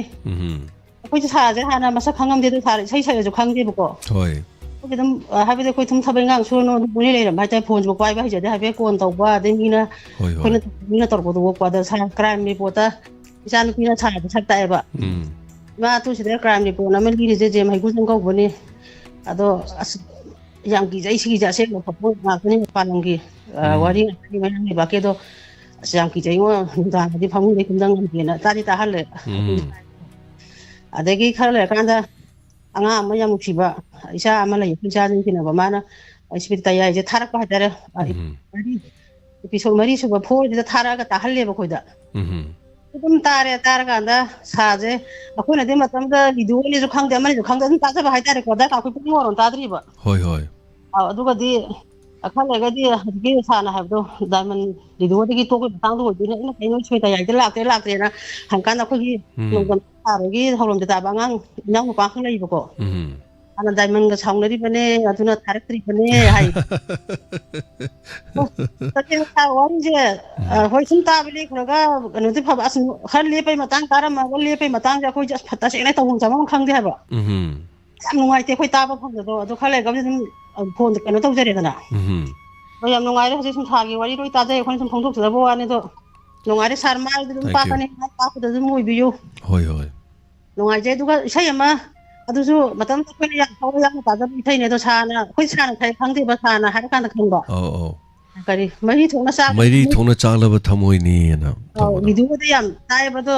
ꯑꯗꯣ ꯁꯥꯔ ꯑꯩꯈꯣꯏ live ꯐꯨꯅꯤꯡ ꯄ꯭ꯔꯣꯒ꯭ꯔꯥꯝꯁꯦ ꯃꯔꯛ ꯃꯔꯛꯇ ꯁꯥꯔꯅ ꯇꯧꯕꯤꯔꯒ ꯑꯗꯨ ꯏꯁꯩꯗꯣ ꯁꯛꯄꯤꯔꯗꯤ ꯅꯨꯡꯉꯥꯏꯗꯅ ꯑꯣ ꯏꯁꯥ ꯈꯤꯇꯪ ꯅꯨꯡꯉꯥꯏꯔꯒ ꯑꯩꯁꯨ ꯈꯔ ꯈꯔ ꯌꯥꯎꯔꯛꯀꯦꯅ ꯇꯧꯖꯔꯤ ꯃꯌꯥꯝꯅꯁꯨ ꯑꯉꯥꯡꯈꯩꯁꯨ ꯅꯨꯡꯉꯥꯏ ꯑꯗꯣ ꯃꯔꯛ ꯃꯔꯛꯇꯁꯨ ꯑꯩ ꯌꯥꯎꯕꯤꯔꯛꯑꯣ ꯀꯥꯏꯅ ꯍꯥꯏꯕ ꯌꯥꯎꯋꯦ ꯑꯁ ꯑꯉꯥꯡꯈꯩ ꯌꯥꯝ ꯅꯨꯡꯉꯥꯏ ꯃꯣꯏ ꯍꯩ ꯃꯣꯏ ꯃꯈꯣꯟ ꯃꯋꯥ ꯂꯣꯏ ꯐꯖꯩ ꯑꯥꯎ ꯑꯗꯨꯝ ꯇꯥꯏꯌꯦꯕ ꯑꯩꯁꯨ ꯑꯗꯨꯝ ꯂꯩꯗ ꯑꯉꯥꯡꯈꯩꯅ ꯇꯧꯔꯤꯗꯣ ꯑꯩ ꯅꯥꯀꯟꯗ ꯂꯩꯌꯦ ꯑꯗꯣ ꯃꯣꯏꯅ ꯇꯧꯔꯛꯄꯗ ꯅꯥꯇꯩ ꯆꯥꯗ꯭ꯔꯗꯤ ꯑꯩꯅ ꯍꯣꯏ ꯑꯗꯨ ꯇꯧꯕ ꯌꯥꯗꯦ ꯑꯃꯨꯛ ꯇꯥꯛꯏꯅꯤ ꯑꯗꯒꯤ ꯃꯣꯏꯅ ꯇꯧꯔꯛꯄꯗ ꯅꯣꯛꯅꯤꯡꯕ ꯌꯥꯎꯔꯗꯤ ꯑꯩꯁꯨ ꯅꯣꯛꯄ ꯌꯥꯎꯔꯤꯅꯤꯗ ꯏꯃꯥ ꯏꯕꯦꯟꯁꯤꯡꯅ ꯏꯁꯩꯒ ꯁꯛꯂꯛꯄ ꯑꯇꯩ ꯑꯇꯩ ꯌꯥꯎꯕꯗ ꯍꯥꯏꯇꯥꯔꯦ ꯍꯣꯏ ꯑꯩꯈꯣꯏ ꯏꯁꯩ ꯌꯥꯎꯖꯗꯦ ꯇꯥꯖꯩ ꯑꯗꯣ ꯑꯗꯨ ꯏꯁꯩꯗꯣ ꯑꯩꯈꯣꯏ ꯍꯧꯖꯤꯛꯇꯤ ꯂꯤꯗꯨꯒꯁꯦ ꯀꯌꯥ ꯇꯥꯗ꯭ꯔꯦ ꯂꯤꯗꯨꯒꯗꯤ ꯑꯗꯨꯝ ꯇꯥꯔꯝ ꯍꯧꯖꯤꯛꯇꯤ ꯀꯌꯥ ꯇꯥꯕ ꯈꯨꯗꯣꯡꯆꯥꯕꯁꯨ ꯐꯪꯗ꯭ꯔꯦ ꯍꯥꯏꯕ ꯑꯗꯨꯏꯗꯣ ꯍꯣꯏ ꯑꯗꯣ ꯍꯣꯏ ꯇꯥꯅꯤꯡꯉꯦꯗꯣ ꯁꯥꯔꯅ ꯍꯥꯏꯔꯀꯥꯟꯗ ꯈꯪꯕ ꯊꯦꯡꯛ ꯌꯨ ꯌꯥꯝ ꯅꯨꯡꯉꯥꯏꯖꯩ ꯑꯗꯣ ꯇꯥꯡꯀꯛ ꯁꯥꯔ ꯇꯥꯡꯀꯛꯅꯤ ꯀꯩꯅꯣꯒꯤ ꯉꯔꯥꯡꯗꯒꯤ ꯑꯃꯨꯛ ꯍꯧꯔꯦ ꯅꯍꯥꯟ ꯂꯣꯟꯅꯕꯤ 5 ꯁꯟꯇꯣꯛꯑꯒ ꯂꯣꯏꯁꯟꯈ꯭ꯔꯦꯀꯣ ꯍꯣꯏ ꯑꯁ ꯑꯗꯨ ꯁꯤꯅꯦꯃꯥꯗꯣ ꯑꯗꯨꯒꯤ ꯁꯤꯅꯦꯃꯥ ꯁꯣꯏꯔꯦ ꯑꯗꯨꯒꯤ ꯀꯩꯅꯣꯗꯣ ꯌꯥꯝ ꯇꯥꯡꯀꯛꯇꯣ ꯌꯥꯝ ꯐꯖꯕ ꯍꯥꯏꯔꯒ ꯉꯁꯥꯏ ꯅꯨꯄꯤꯗꯣ ꯍꯟꯖꯟ ꯃꯔꯥꯏꯕꯛ ꯊꯤꯕꯤ ꯑꯣꯏꯈꯤꯕꯗꯣ ꯍꯣꯏ ꯇꯁꯦꯡꯅ ꯅꯨꯡꯉꯥꯏꯇꯦ ꯑꯗꯨꯒ ꯑꯃꯔꯣꯝꯗꯗꯤ ꯑꯩꯈꯣꯏ ꯅꯨꯄꯤꯁꯤꯡꯗ ꯌꯥꯝꯅ ꯒ꯭ꯌꯥꯟ ꯇꯥꯒꯗꯕ ꯍꯥꯏꯕꯗꯤ ꯒ꯭ꯌꯥꯟ ꯇꯥꯎ ꯍꯥꯏꯕꯒꯤ ꯑꯗꯨꯝ ꯄꯥꯎꯇꯥꯛ ꯄꯤꯕ ꯃꯥꯅꯤ ꯃꯥꯅꯤ ꯀꯩꯅꯣ ꯁꯥꯔ ꯇꯁꯦꯡꯅ ꯃꯗꯣ ꯊꯣꯛꯑꯦꯕꯀꯣ ꯃꯥꯅꯤ ꯊꯣꯛꯏꯅꯤ ꯊꯣꯛꯁꯨ ꯑꯩ ꯊꯦꯡꯅꯕ ꯌꯥꯎꯖꯩ ꯑꯩꯒꯤ ꯀꯥꯡꯕꯨꯗ ꯊꯣꯛꯄ ꯌꯥꯎꯋꯦꯕ ꯁꯥꯔ ꯑꯗꯣ ꯅꯨꯄꯥꯁꯤꯡꯁꯤꯅ ꯇꯧꯔꯤꯁꯦ ꯋꯥꯈꯜꯁꯦ ꯀꯩꯅꯣ ꯇꯧꯔꯝꯗꯥꯏꯗꯅ ꯑꯗꯨꯝ ꯇꯁꯦꯡ ꯅꯨꯡꯁꯤꯕ ꯁꯥꯔꯒ ꯃꯣꯏꯁꯦ ꯀꯩꯅꯣ ꯇꯧꯕꯤꯗꯣꯏꯅꯦꯕ ꯑꯗꯨꯒ ꯃꯈꯨꯠ ꯆꯠꯂꯀꯥꯟꯗꯗꯤ ꯊꯣꯛꯑ ꯑꯃ ꯂꯥꯛꯄ ꯑꯗꯣ ꯑꯩꯈꯣꯏ ꯅꯨꯄꯤꯁꯤꯡꯅ ꯈꯪꯒꯗꯕꯁꯦ ꯅꯨꯄꯥꯁꯤꯡꯅ ꯌꯨꯝꯗ ꯄꯨꯁꯟꯗꯒꯦ ꯁꯨꯃꯥꯏꯅ ꯕꯔꯥ ꯊꯝꯃꯤꯗꯣ ꯀꯩꯒꯤꯅꯣ ꯈꯪꯒ ꯑꯗꯨꯝ ꯃꯁꯥꯅ ꯑꯗꯨꯝ ꯆꯤꯡꯅꯕ ꯑꯗꯨꯝ ꯌꯥꯔꯦ ꯃꯥꯅꯤ ꯃꯥꯅꯤ ꯑꯍꯥꯟꯕꯗꯗꯤ ꯏꯄꯤꯁꯣꯠ 1, 2, 3 ꯑꯩꯈꯣꯏ ꯇꯥꯔꯛꯄ ꯀꯥꯟꯗꯗꯤ ꯑꯩꯈꯣꯏꯅ ꯁꯨꯝ ꯃꯥꯁꯦ ꯅꯨꯄꯥꯗꯒꯤ ꯃꯌꯨꯝ ꯊꯤꯕ ꯆꯠꯈꯤꯕ꯭ꯔꯥ ꯍꯥꯏꯕꯒꯤ ꯋꯥꯈꯜꯗ ꯂꯩꯖꯩꯕꯀꯣ 4ꯗꯒꯤꯗꯤ ꯆꯤꯡꯅꯕ ꯄꯣꯛꯂꯛꯑꯦ 4ꯗꯒꯤ ꯂꯣꯏꯔꯒ ꯀꯃꯦꯟ ꯄꯤꯕꯗ ꯁꯥꯔꯅ ꯀꯔꯥꯝ ꯕꯤꯄꯣꯠꯅꯤ ꯑꯩꯅ ꯂꯤꯖꯔꯤꯁꯦ ꯀꯔꯥꯝ ꯕꯤꯄꯣꯠꯅꯤ ꯑꯗꯣ ꯃꯌꯥꯝꯒꯤ ꯋꯥꯈꯜ ꯅꯨꯡꯉꯥꯏꯅꯕꯒꯤꯗꯃꯛꯇ ꯑꯩꯅ ꯂꯝꯕꯤꯁꯦ ꯁꯦꯔꯥꯟꯅ ꯄꯨꯕ ꯌꯥꯗꯦ ꯍꯥꯏꯔꯛꯄ ꯃꯇꯥꯡꯗ ꯅꯨꯄꯤꯁꯦ ꯀꯩꯅꯣ ꯇꯧꯔꯅꯤ ꯑꯗꯣ ꯑꯩꯈꯣꯏ ꯍꯥꯟꯅ ꯃꯥꯏ ꯅꯨꯄꯥꯗꯣ ꯆꯤꯡꯅꯔꯝꯗꯦꯕꯀோ ꯑꯗꯨꯒ ꯃꯥꯅ CID ꯑꯣꯐꯤꯁꯥꯔ ꯑꯃ ꯑꯣꯏꯔꯒ ꯃꯥꯅ ꯑꯗꯨ ꯄꯨꯊꯣꯛꯇꯒꯤ ꯃꯥꯅ ꯅꯝꯖꯟ ꯊꯝꯕꯗꯣ ꯃꯥꯒꯤ ꯅꯨꯄꯥꯅ ꯇꯧꯕꯒꯤ ꯑꯣꯏꯔꯝꯃꯅꯤ ꯍꯥꯏꯕ ꯇꯧꯕꯒ ꯑꯣꯏꯁꯨ ꯑꯣꯏꯔꯝꯕ ꯋꯥꯅꯤ ꯊꯥꯒꯠꯆꯔꯤ ꯑꯗꯨꯅꯤ ꯇꯧꯔꯤꯁꯦ ꯑꯗꯨꯅ ꯉꯁꯥꯏꯒꯤ CID ꯑꯣꯐꯤꯁꯥꯔ ꯑꯃꯒ ꯑꯣꯏꯔꯒ ꯄꯨꯂꯤꯁꯁꯨ ꯉꯥꯎꯍꯟꯕ ꯍꯥꯏꯇꯥꯔꯦꯗ ꯑꯗꯨꯅ ꯄꯨꯂꯤꯁꯀꯤꯁꯨ ꯉꯥꯎꯔꯤꯅꯦꯕ ꯍꯥꯏꯗꯤ ꯄꯨꯂꯤꯁꯅ ꯊꯤꯒꯠꯄ ꯃꯇꯝꯗ ꯃꯥꯁꯨ ꯄꯨꯂꯤꯁ ꯑꯣꯏꯕꯅꯤꯅ ꯆꯤꯡꯅꯒꯗꯕ ꯃꯐꯝꯗꯣ ꯂꯣꯏ ꯁꯦꯡꯗꯣꯛꯈ꯭ꯔꯕꯅꯦꯕ ꯑꯗ ꯃꯥꯅ ꯌꯥꯔꯛꯇ꯭ꯔꯤꯁꯤꯅ ꯀꯔꯤꯅꯣ ꯍꯥꯏ ꯀꯥꯟꯗ ꯃꯥꯅ ꯃꯌꯨꯝ ꯍꯟꯗ꯭ꯔꯤꯗꯣ ꯃꯥꯅ ꯑꯉꯥꯡꯗꯨ ꯃꯥꯅ ꯕꯣꯔꯗꯤꯡ ꯑꯃꯗ ꯍꯥꯏꯗꯤ ꯃꯥꯏ ꯃꯐꯝ ꯑꯃꯗ ꯊꯝꯃꯤꯕ ꯑꯗꯨꯅ ꯑꯉꯥꯡꯗꯨꯒꯤ ꯂꯤꯛ ꯑꯣꯏꯔꯛꯀꯅꯤ ꯍꯥꯏꯕ ꯑꯃ ꯑꯅꯤꯁꯨꯕꯗ ꯃꯥ ꯌꯨꯝꯗ ꯍꯜꯂꯛꯑꯗꯧꯕꯅꯦꯕ ꯌꯨꯝꯗ ꯍꯜꯂꯛꯑꯒꯦꯅ ꯃꯥ ꯁꯤꯟꯗꯣꯛꯅꯒꯦꯅ ꯇꯧꯔꯛꯄ ꯃꯇꯝꯗꯨꯗ ꯄꯨꯂꯤꯁꯀ ꯃꯄꯥ ꯊꯦꯡꯅꯈꯤꯕ ꯗꯦꯟ ꯅꯨꯄꯤꯗꯨꯒꯤ ꯃꯄꯥ ꯂꯥꯛꯈꯤꯕ ꯑꯗꯨꯅꯅꯤ ꯍꯥꯏꯇꯥꯔꯦ ꯊꯦꯡꯛ ꯌꯨ ꯊꯥꯒꯠꯆꯔꯤ ꯌꯥꯝ ꯅꯨꯡꯉꯥꯏꯖꯔꯦ ꯇꯥꯕꯤꯌꯨ ꯉꯁꯤꯁꯨ ꯑꯅꯧꯕ ꯋꯥꯔꯤ ꯑꯃ ꯇꯧꯏꯗꯣ ꯌꯥꯝꯅ ꯑꯗꯨꯝ ꯁꯤꯔꯁꯅꯨꯅ ꯍꯥꯏꯕꯅꯤ ꯁꯤꯔꯁꯅꯨ ꯍꯥꯏ ꯋꯥꯔꯤ ꯃꯃꯤꯡꯁꯤꯁꯨ ꯌꯦꯡꯕꯤꯌꯨ ꯉꯔꯥꯡ ꯃꯇꯩ ꯃꯅꯥꯎ ꯑꯗꯨꯝ ꯈꯟꯅꯗꯅ ꯂꯩꯕ ꯃꯆꯥ ꯄꯣꯛꯇꯕ ꯅꯨꯄꯤ ꯑꯃꯒ ꯅꯨꯄꯥ ꯑꯃꯒꯤ ꯃꯔꯝꯗ ꯅꯨꯄꯤꯗꯨ ꯌꯥꯅꯗ꯭ꯔꯤꯅꯦꯅ ꯐꯥꯝꯗꯒ ꯂꯩꯕ ꯑꯗꯨ ꯐꯥꯝꯗꯨꯗ ꯊꯣꯡ ꯂꯣꯟꯁꯤꯜꯂ ꯃꯅꯨꯡ ꯁꯤ ꯂꯩꯔꯝꯃꯦ ꯑꯗꯨ ꯀꯃꯥꯏꯅ ꯁꯤꯔꯤꯅꯣ ꯀꯔꯝꯅ ꯁꯤꯔꯤꯅꯣ ꯀꯩꯗꯧꯔꯤꯅꯣ ꯀꯃꯥꯏꯅ ꯇꯧꯕꯅꯣ ꯅꯨꯄꯤꯗꯨꯅ ꯍꯥꯠꯂꯤꯔꯥ ꯑꯗꯒꯤ ꯀꯅꯥꯅ ꯍꯥꯠꯂꯤꯅꯣ ꯈꯪꯗꯦ ꯋꯥꯔꯤꯗꯣ ꯁꯤꯁꯨ ꯑꯗꯨꯝ ꯑꯉꯛꯄ ꯑꯣꯏꯅꯤ ꯊꯦꯡꯛ ꯌꯨ ꯁꯣ ꯃꯆ ꯊꯥꯒꯠꯆꯔꯤ ꯇꯥꯕꯤꯌꯨ ꯃꯌꯥꯝ ꯑꯗꯣ ꯄꯨꯛꯅꯤꯡ ꯂꯧꯁꯤꯡ ꯑꯣꯏꯕꯤꯌꯨ ꯍꯥꯏꯇꯥꯔꯦ ꯑꯗꯣ ꯉꯁꯥꯏꯁꯨ ꯑꯩꯈꯣꯏ ꯂꯥꯞꯄꯤꯅ ꯍꯥꯏꯕꯗ ꯑꯩ ꯐꯣꯇꯣ ꯑꯃ ꯊꯤꯖꯩꯅꯤꯗꯣ ꯀꯌꯥꯝ ꯂꯥꯞꯀꯦꯗ ꯌꯦꯡꯕꯤꯌꯨꯁꯦ ꯏꯃꯥ ꯗꯌꯥꯅꯤꯙꯤ ꯍꯥꯏꯗꯨꯅꯤ ꯏꯃꯥ ꯗꯌꯥꯅꯤꯙꯤ ꯂꯨꯄꯥ 1,000 ꯑꯃꯁꯨ ꯄꯤꯕꯤꯔꯝꯃꯤ ꯌꯦꯡꯕꯤꯌꯨ ꯁꯤ ꯏꯃꯥ ꯗꯌꯥꯅꯤꯙꯤ ꯍꯥꯏꯁꯦ ꯀꯩꯅꯣꯗꯩꯅꯤ ꯐꯣꯟꯒ ꯇꯧꯔꯛꯄꯗꯤ ꯃꯥꯏ ꯈꯣꯟꯖꯦꯜꯗꯣ ꯌꯥꯝ ꯑꯍꯟ ꯌꯥꯝ ꯃꯥꯟꯕꯅꯦ ꯑꯗꯣ ꯀꯛꯆꯤꯡꯗꯒꯤꯁꯨ ꯏꯃꯥ ꯇꯔꯨꯅꯤꯅ ꯑꯃ ꯂꯩꯕꯗꯣ ꯆꯍꯤ 65 ꯉꯥꯏꯔꯤ ꯈꯣꯟꯖꯦꯜ ꯅꯤꯛꯄꯗꯤ ꯌꯥꯝ ꯇꯣꯏꯕ ꯑꯩꯈꯣꯏꯒꯤ ꯆꯍꯤ 95ꯀꯤ ꯃꯊꯛꯇꯒ ꯃꯥꯜꯂꯦꯕ ꯑꯗꯣ ꯃꯁꯥꯒꯤ ꯁꯨꯝ ꯑꯍꯟꯒꯤ ꯈꯣꯟꯖꯦꯜ ꯑꯣꯏꯖꯕ ꯍꯥꯏꯇꯥꯔꯦ ꯑꯗꯣ ꯁꯤꯁꯨ ꯏꯃꯥ ꯗꯌꯥꯅꯤꯙꯤꯅꯦꯅ ꯍꯥꯏꯕꯗꯨꯅꯤ ai pesa nang program tawi ai pesa kyam kapningi do ma di mamauda di macha pesa kap khoi ta hai ba do ai ni ma pesa kapa nu nang pesa kapa sin na cha na mau de yam adu ngasai se ai tu mogo tringe de la le ram ni de di yam bi ne adu su kamai lai no moi macha ma mau loi lai gari lai everything loi lai adu bu moi mayam thabak chin ba gi pu bi dre hai da na ko bus chalai ne ba ning thau khong da gi imphal bo bus ta la ga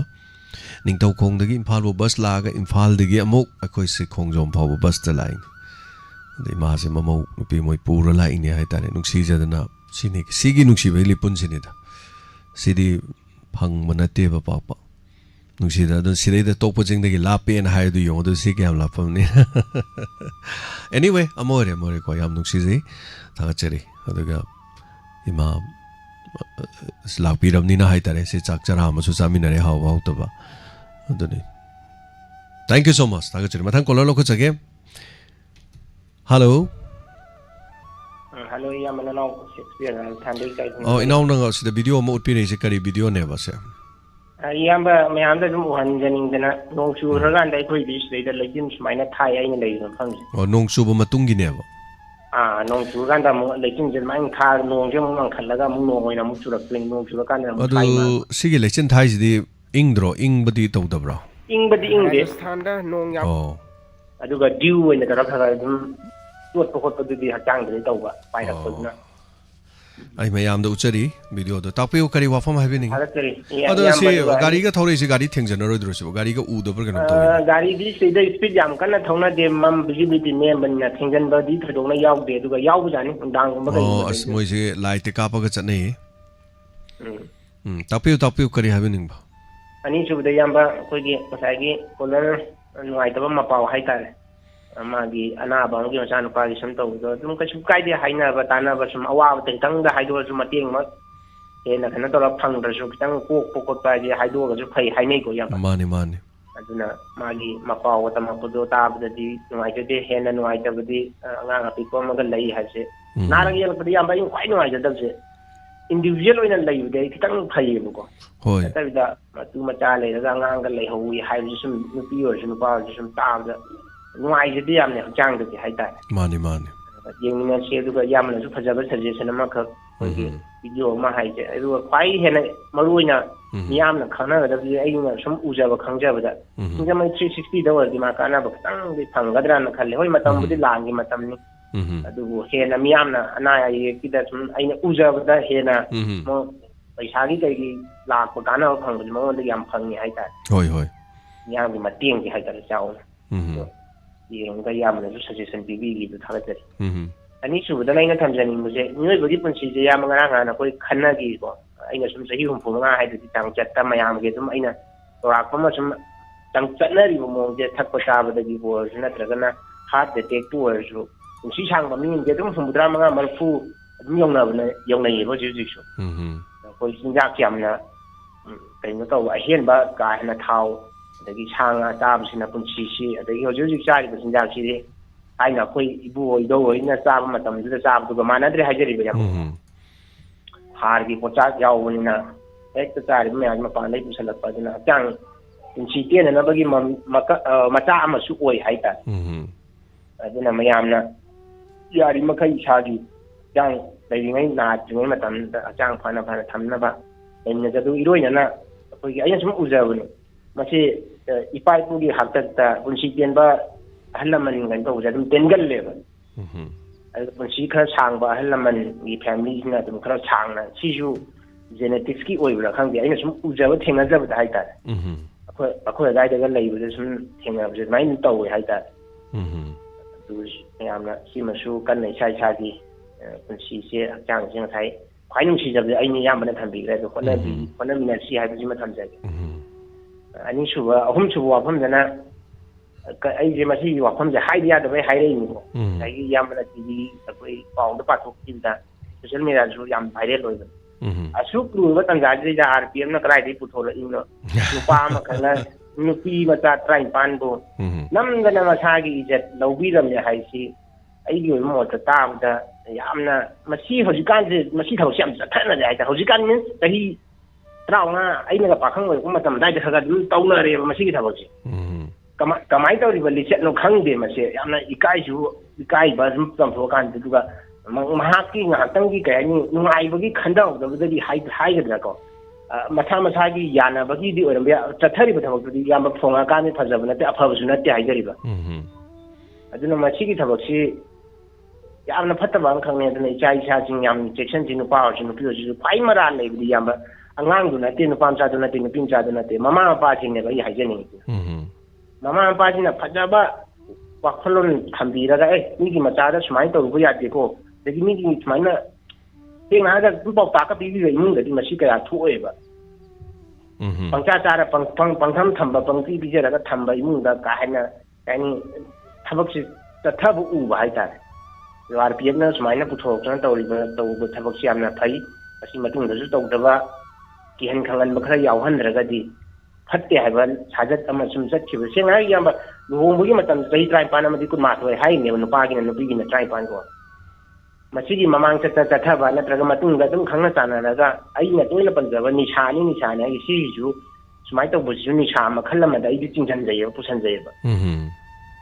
अदुना मसीगी थबकसी याम फत्ते अदुना मतुंग ताबदा ममा पावइबसिंग याम सेक्शन मिनसी हाइबा वफम सिमा थमगा टेंशन जगे याम थगचरी शेक्सपियर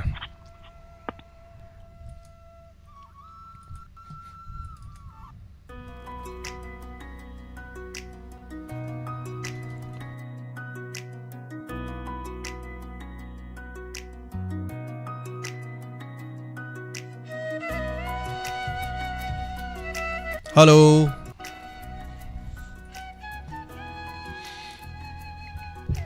हेलो जताबिरो ब्रो हेलो तराम लोग चले हेलो सर औ ताजरे तापयो ओ सर आई थबान में ओकर में टेंटर में लोद्र वाम धागे के तोबा हाबियो अभी थबान सेमा होम के सेमा जो सेमा का पे दो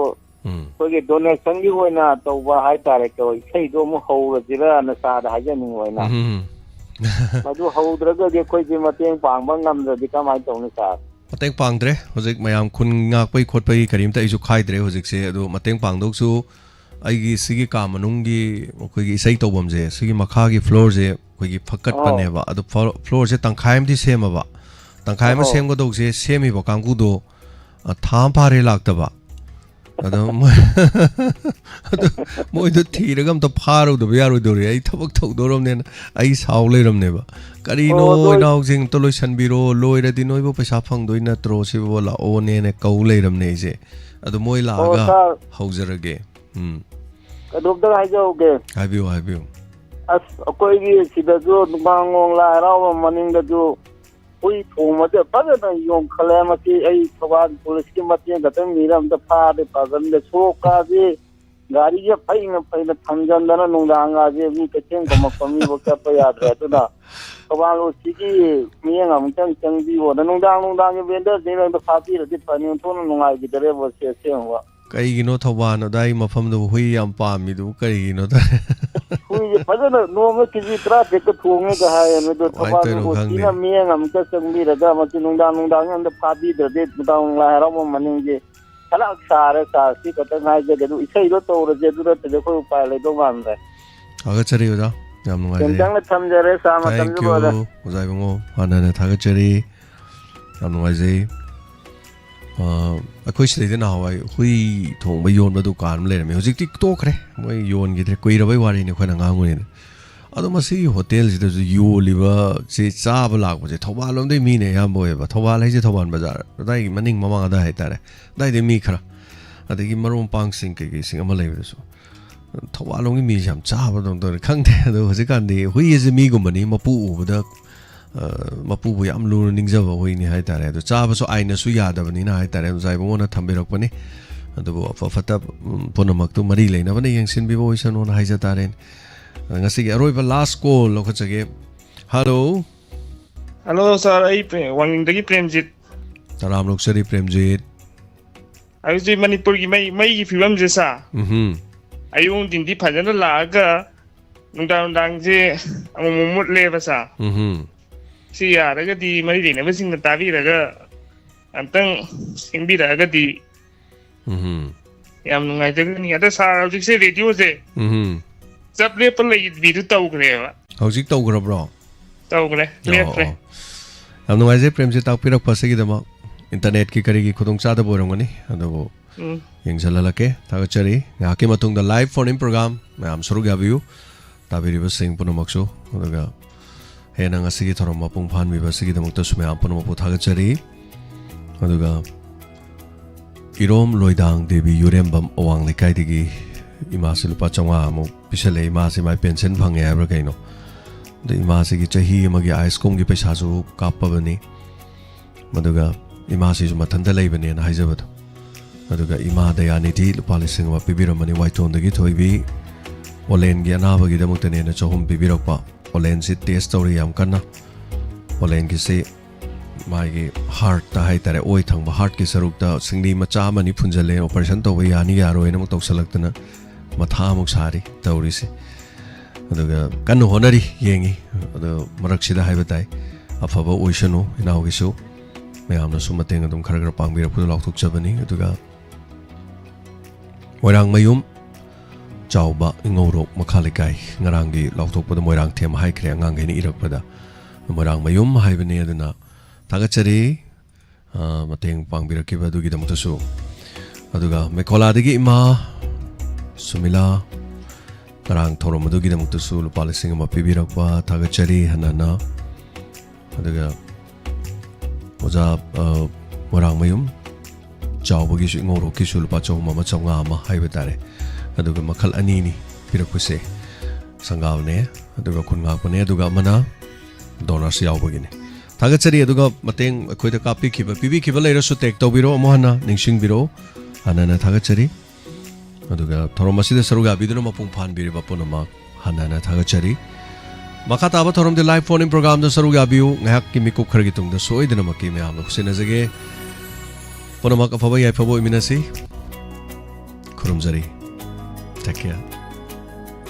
राजस्थान दा नोंग याम कन्ना चुबगलो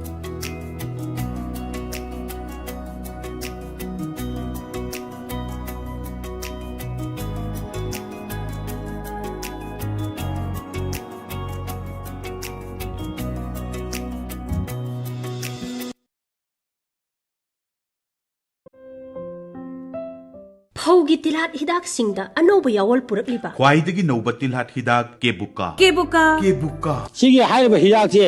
चारुदे सि चारुगो दोसि कदाय तीन जीवन भामम लेते कोइ तेजिबो आवन लगाय माइबम इनाव सि वहि गातनि से पथरि से कोइ वहि दे तारा दम पथा दौने अइ तारि लकोन जे लोइ ताय अइ दनि तादब सिगी हिदा सिगी ममिंग जे केबुका गoi लविबा कोइ कचिंग कोइगी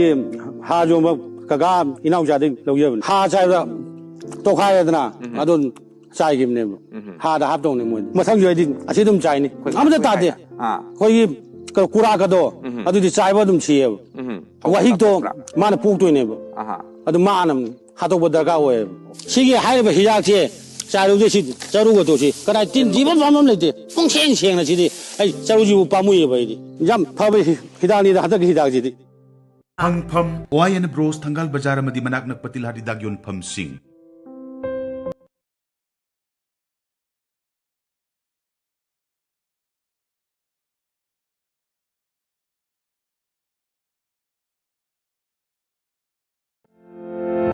eastern Lily package drinking water की एजेंट अमदी डीलर पामजै एरिया सिंगदी इम्फाल ईस्ट वेस्ट नंबोल थौबाल लेलोंग सामरो मयांग इम्फाल अमदी उचिवा लोइनना खुदोंग चाब सिंगदी था खुदिंगी अमदी चही खुदिंगी टारगेट तौब सिंगदा अखनब प्राइस थमजरी Eastern Lily package drinking water असी हक्सांग फननबा मिनरल्स